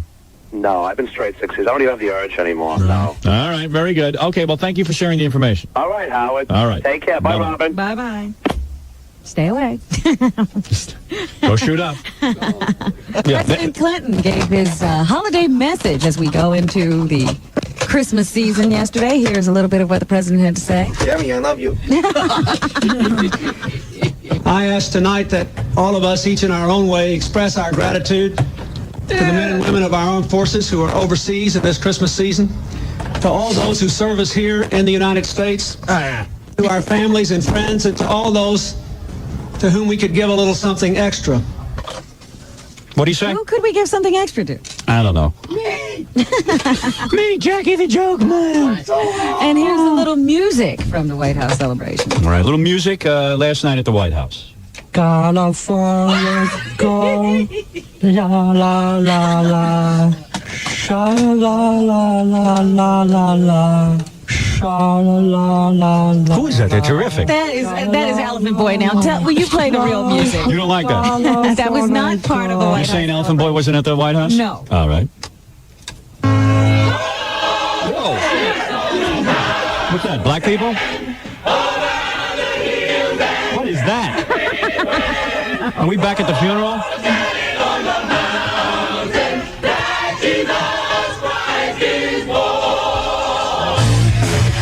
Yeah, come on. Uh-oh. The choir's winning. Oh, for God's sake. Oh, I'm getting a headache. What the hell happened in this country? What is that? What is that nonsense? What was that, That's Robin? how they celebrate Christmas at the White House. Oh, for goodness sake. That's absurd. What are we, in Toledo, Ohio? Maybe this goes over in Toledo. Everybody has become so friggin' wholesome. So sick of it. Is that over? Go down. It's over as far as this show is concerned. Getting it turned. Unless you want to hear this. Somewhere out there. All right. Okay. What else, Robin? At St. John's University, they have a problem. Yeah. The students have a problem anyway. The school's teams are referred to as the Redmen. So what, are the Indians all upset? I don't think the Indians even know that St. John's has a team called the Redmen, but the school administration, in deference to Native Americans, has decided to change the name of the team. They're thinking that maybe they should call them the Red Flames, the Red Dragons, the Red Lasers, Red Storm, Red Knights, and Red Comets. Yes. But the students say nobody asked us what we would like. And they don't think it's right to change the name from Redmen to something else. They say the team is called the Redmen because they wear red uniforms. However, they fail to point out that in the school logo for the team, they do use a Native American. Oh, that is ridiculous. I say if the Indians aren't complaining, why bother? Well, they don't want to. They are trying to head something off. Call them the Jews. They'll be thrilled. Hello, Tonto. Are you offended? They're called the Redmen. Heap good name. Keep it. Oh, it's fine. All right, Robin. Is that it? You're not an Indian. How can you answer the question? I am part Indian. Go ahead. That's fine. Believe me. What is this? Give Sirianni a plug. I didn't write down where she's. Give her band a plug. She told you she's looking for plug. All right, you give the plug. Nancy's band, All Folked Up, is playing a couple places this week. I'm not sure where. And her CD, It's Christmas, will be available in just a couple days. You mean the whole album is called It's Christmas? Yeah, the title cut, obviously. It's the UFO Rockers Christmas sampler. All right, shut up for a minute. Christmas sampler. You're out of your mind. Oh, it's incredible. All right, very good, Jackie. Jackie's got to go home to his nightmare right now, so. And we'll see you all tomorrow. It's Artie from the Bread Route. Maybe we have the... Who's to say he hasn't? He might be onto something. Sure. He might be onto something. I'm going to enhance it. I said I would. Leave us some coffee. You're the world's biggest wimp. Why am I a wimp? Because you're sitting there agreeing with him. I don't know that he's wrong. You don't think? What do you mean I'm a wimp? Get out of here, you big-toothed jackass. What do you mean I'm a wimp? You're just afraid when you get the half the balls I have in your life, you're just afraid you'll call me a wimp? You're afraid Are you out of your mind? I think there is a guy running across there, and it could possibly be a duffel bag or a gun. I'm going to digitally enhance it. You really think that? Yes. That he might be onto something. He might be. Why? Because the guy drives a bread truck. You're such an elitist. You're such a goddamn big tooth freak. It has nothing to do with what he does. I do see what he's talking It has about. to do with- You don't see what he's talking about? I see a guy. Okay, so what if it is the gunman? What if it is? Why can't see that other guy on the left there? Why can't he be the But the guy He's is got up something on the grassy knoll. So The other that people guy. aren't. No, they're not. They're running toward him. He's running away from the scene. So ridiculous. It's possible that could be it. Would people be running toward where they heard a gunshot? Yes. Thank you, Robin. He's not running toward it. He's running away from it. No, I'm talking about all those people. No, they're turned to look at the sound of where a gunshot came from. But they're running up the hill. Yeah. Would not run towards where a gun was shot. Right, they're running away from where they thought it came from. I don't know. I'm just saying I see what the guy's talking about. I see one guy on that knoll running across. I'll have it digitally enhanced. Why is that wimpy? I didn't say it was wimpy. I'm just No, I'm talking to Baba Booey. I thought you were just placating. No, I wasn't. I'm telling you, I see what he's talking about. I don't know that that's a guy. It does possibly look like he's carrying a bag. It does look suspicious. It does. Also, after Sirhan shot RFK, nobody ran from him. They pounced on him. That's right. That was a different kind of a situation in a 2 feet closed away. area. I don't know. How many? These people don't know when. I said to the guy, I don't think that proves anything, but I'll digitally enhance it and take a look at it. Right. Why wouldn't I look at that? Be great if they still have the rest of that. I love Baba Boo. You're such a wimp. Wait, you're a wimp. Okay, I'm a wimp. You don't see what he's talking about. I saw what he's talking about. I said to him, it looks like a guy running across. It doesn't look like a gun. He just assumes that you think the way he thinks, and you should have told the guy he has nothing. I see. Well, I don't know that he has nothing. I don't know anything about it. Baba Booey's thinking you're thinking what he's Oh, thinking. who knows what he's thinking? What are you thinking? I think that the guy has nothing there. Yeah, I don't either think he has anything, but I'll digitally enhance it. I see a guy running across there. I see his point. Could be anybody. Could be anybody. Who knows? I'll investigate. But you don't think anybody's ever seen that before? Not necessarily, no. Not necessarily, no. I don't remember hearing about this. Right. What's that, Jackie? I don't remember hearing about this. I mean, there's definitely a body up there. Yeah, I think it's another guy running. You see those people up there on the right? They're running too. Yeah. Why aren't they the gunman? Well, see, that's my point. If somebody was shooting from up there, nobody be running toward there. Right. I don't think he's got anything, but I'm willing to digitally enhance it and take a look at it. Right. I told him, I said, that's far-fetched. Why is that wimpy? I think it's beyond far-fetched. Oh, what do you want me to do? Tell the guy he's wrong? I don't know that he's wrong. I see the figure he's talking about. There's definitely a figure. It's definitely running across, and it looks a little more distorted than an Look at average Baba figure Boo. running. You're such a wimp. It'd be interesting to find out what the government determined about that. Yeah. I mean, Yeah, after we're killed because we have information. Right. No, that guy is a guy running across, just like you see those people in the upper right-hand corner. All these people are running across. It's ridiculous. I told you a million times. John F. Kennedy was killed by one guy, Lee Harvey Oswald. How did you get down there on that grassy knoll? How did who get down there? Lee Harvey Oswald. Lee Harvey Oswald was up in the book depository building. And he shot Kennedy from up there. Yep. And that was it. One guy. One guy. Howard, I was there. I was at. Were you? Yeah. Where were you? You could have hit. Where were you? At the depository. Oh, you mean you a were suspect? there at the time? Not the day of the shooting. Yeah, right. Sorry. Oh, you've been to that area. And what did you What are see? you saying? It's four floors up. Right. You could have hit JFK with a rock Right. and killed him. He was wide open. Oh. And It's like I don't think it took it. And Lee Harvey Oswald was a Marine, and he shot well. I want to see Fred do that. And if that guy's a real killer, why is Lee Harvey Oswald disassembling a rifle from that window? What, he just put his rifle together for fun at lunchtime? Let me say something. Could we go there and have a driving car move by and see Fred hit it with a rock? I bet you Fred could do it. I bet you I could do it if Robin was in the car. It's a clear shot. I get a JFK impersonator. Right. I'll be on the grassy knoll with a rifle. If you miss, I'll get it. Go ahead, Mike. You're on the air. Baba Booey. You're such a wimp. Yeah. This guy doesn't have balls his entire life. He's worked for me since he's 19 years old. What balls does that take? Yeah, go ahead, Mike. Go out on your own, then I'll think you got some balls. Take away that microphone and get some balls. Well, whatever. Oh, what is going on? Dude, I earned this No, microphone. he's ballsy in front of the microphone. I've earned this microphone. It took balls to get in front of that I'm not saying that he doesn't have balls. What do you think? What do you think? How do you think I got Let here? him do this? Yeah, people let me do this We're stuff. talking about all levels of balls. You see what I'm saying? You see? Do you see? You see how this guy works for me and the resentment he's built up over the years? Resentment? I have no balls. Who has more balls than me? You have balls behind that mic to talk, but turn the mic off. Yeah. And what do you? How do you think? And how do you think? And what do you think I did with management my entire career? You big lip freak. I'm saying turn off the mics. Let's mix it up a little bit. See what kind of balls you have. Okay, let's do it. Come on. Let's do it. Oh, you mean you want a fist fight? Yeah. Oh, that's what you think is balls. No, balls is going in and going on the radio and no one will say anything. Afraid of that man. I was not. You were. Why? He wasn't threatening me in any way. He scared you. Listen, leave before I get even angrier at you. You're so silly with your big giant teeth and lips. And the lips can't cover the teeth. Nose and Adam's apple. Well, you can't even cover your teeth up. Grow your hair a little longer. You can't cover your teeth. Well, it was a good idea cutting your hair. Now your face looks like the size of a balloon. Hey, what the hell? The makeover. Your makeover really worked. You got a face the size of a balloon. Get out of here now. Now you can leave. Your microphone's off. You disgust me. And I don't know why you work for me. You should go get some balls and get your own show. Or go work for somebody with balls. Yeah, work with someone with balls. Pick out somebody who's got balls. Jeez. Go work for Rock Newman. Get a coffee. Yeah. I've never. Oh. I told you, the guy's hostile.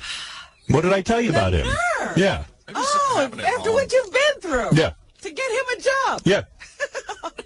Get some balls. I'll fight you. All I've had is balls. Man who risked firing his whole career. What? Oh my Papa God. Booey's done nothing with his life except work for me. Just tag along. Yeah, tag along for the ride. I'll fight you. Oh, I could fight you though, Wolf. He does. What? I mean, Yeah. Has he been around at all? No, he's never worked for anybody except me. I mean, he's seen what you've gone through. No, it doesn't matter to him. Robin, Get some balls. You're missing the point. That's the balls. That's the point. I never denied that Howard has balls in that sense. I'm talking about something different. I'm talking about taking your life's work and risking everything. You've never even lived yet. You're like a little boy who's never gone out and worked. Why don't you go work for someone else? Why don't you go work for someone else and create something on your own? I never denied that you did that. Robin, shut up so someone can hear. I wish somebody would let me do what Howard does. Yeah, that's who Gary's in that camp. Balls in that sense. You guys are crazy. Go deal with Goff LeBar and all the guys, Tom Chiasano. Go work for these guys. Let's see you get some balls. No, you don't. I work for him. You work for me, and don't forget it. The day you work for Tom is the day you don't have a job. Dope. Get some balls. You could accuse me of a lot of things, but you can't accuse me of not having balls. You freak. If you had half the balls I had, you'd be a success. Baba Booey. I am a success, and I'm part of a big success. That camera makes your teeth look twice as big. Get a new camera in there on them. No friend. Oh, my God. It's like a fish lens. Look at the size of those teeth. Boy, all the things to say. I'll tell you, your dentist ought to get some balls. He quit. I bet.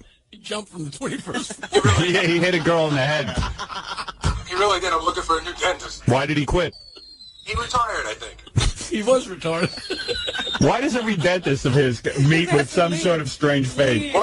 We should do a study. Why won't you go to my dentist? I'm serious. Because you lose your dentist too. All right. Yeah, I don't want anything to happen to Dr. Kaufman. I know if he goes, he'll retire. I don't need him. Nobody knows that guy. Kaufman's going to quit. Yeah, do me a favor. Don't go to Dr. Kaufman. Don't go. Go to somebody else. Don't go to my dentist. Get a dentist out of the petty safe. Yeah. You're the first guy. See, Gary, here's the problem with Gary. Most guys who come to work for you when they're, I don't know how old he was, 19, when he comes to work for you. Here we go. Most guys, when they come to work for you when they're 19 years old, they have to move on because 23, I was 23, okay. Nobody, you would look at him as a kid.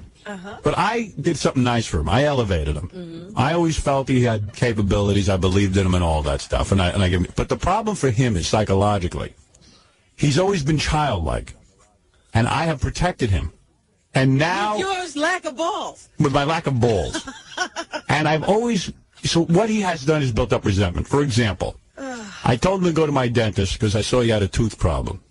And he said, what's your dentist going to do that mine can't do? I was happy with my dentist. Right. You would be happy. But you were happy with your original dentist. If I hadn't told you your teeth look odd, you never would have even gone to a new dentist. I've had this dentist for 10 years. Okay. I retired, and I miss him. And now you think your teeth look good? I do. You do? I do. Okay.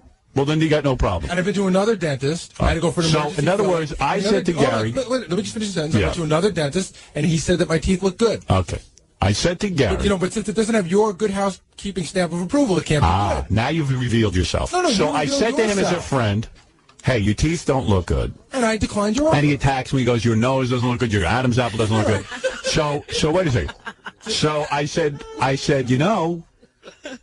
your teeth really don't look good. You can go to my guy. I think, you think because anyone you don't go to is no good. I backed off. Okay. You've never backed off. Then he came down. He's getting married. I said, Gary, I see the kind of life you're leading. You got a great friend in Ross. You guys go out and party. You have fun. You're having a great life. Howard, you're not Howard. You're the Wizard of Oz now. No, I'm not the Wizard of Oz. I'm a friend. I'm the only one who's ever given you advice. Your parents never did. I gave you some advice. Right. So he was about to get married. I said to him, listen, Gary, I know you want to have a family and stuff like that. I said, but you are having the time of your life. Gets married right away. Headaches, nosebleeds. Don't ask. Right away. Okay. Whatever. So I backed off in that case. So anytime I tried to give him advice, he goes contrary to what I say. He's very strong-willed. And I see the problem. He was raised in an environment where he wants to attack those that care about him. Would you say, Howard, that I have never, ever, ever taken any of your advice? Yes. Pretty much. That would be a lie. Okay, name a time you took my advice. Remember when you put me on your diet and I lost all that weight and I followed the exact regimen that you wrote out for me? I don't recall that. Of course you wouldn't. Because you didn't do it because you gained weight. I gained it back, but I was on it for almost 2 years. Well, then if you had followed my diet, you wouldn't have. You don't remember the nights that we were on the phone and you wrote out recipes for me? No, I do not recall that. Of course, why would you? No, you did not follow it. It doesn't help the bit. And you never followed my diet properly. I followed it properly and lost a ton of weight. You don't listen. If you followed it properly, you'd be thin today. And you're fat. Heidi, you're on the air. Hey there. Yeah. Baba Booey Yes. needs to go work for someone with balls like the Grease Man. Yeah, you should work for the Grease Man. There's a guy you could work He's a for. producer. But you, Howard, right. I bet you he does need a producer. May I have 15 seconds? Right? May I have 15 seconds? You know, Grease Man has balls. I'll give him that. Oh, where? Yeah, he's got balls. He His wife does. got him now. He's got balls. He got on the air. He's screaming about every racial group. That's right. That's right. He's got a lot of balls. You broke the ground so that he'd get a microphone to say something. Yeah, and as soon as the guy got fired, who's he screaming about? Howard Stern. The guy who was let do something. Yeah. Just like Baba Booey. Right. Yeah. Well, Grease Man and Baba Booey have a lot in common. But Howard, they're the same type of guy. Listen, I'm a rare breed. How? I said how? Yeah. No, I'm a rare breed. I'm a rare breed. Howard? Don't interrupt me. I'm talking. Filibustering. I am a rare breed of individual. I don't sit there and hide behind anybody else's skirt.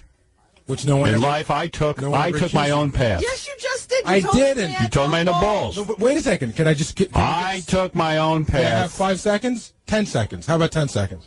When I said that you had no balls, I never... If it wasn't for me, you'd be picking... Caught yourself and kicked yourself. You'd be picking the nits out of another monkey's fur. Balls doesn't equate it with you not having balls. All right, we're going to take a break, and we'll come back, and we have more show for you right after this break. Okay,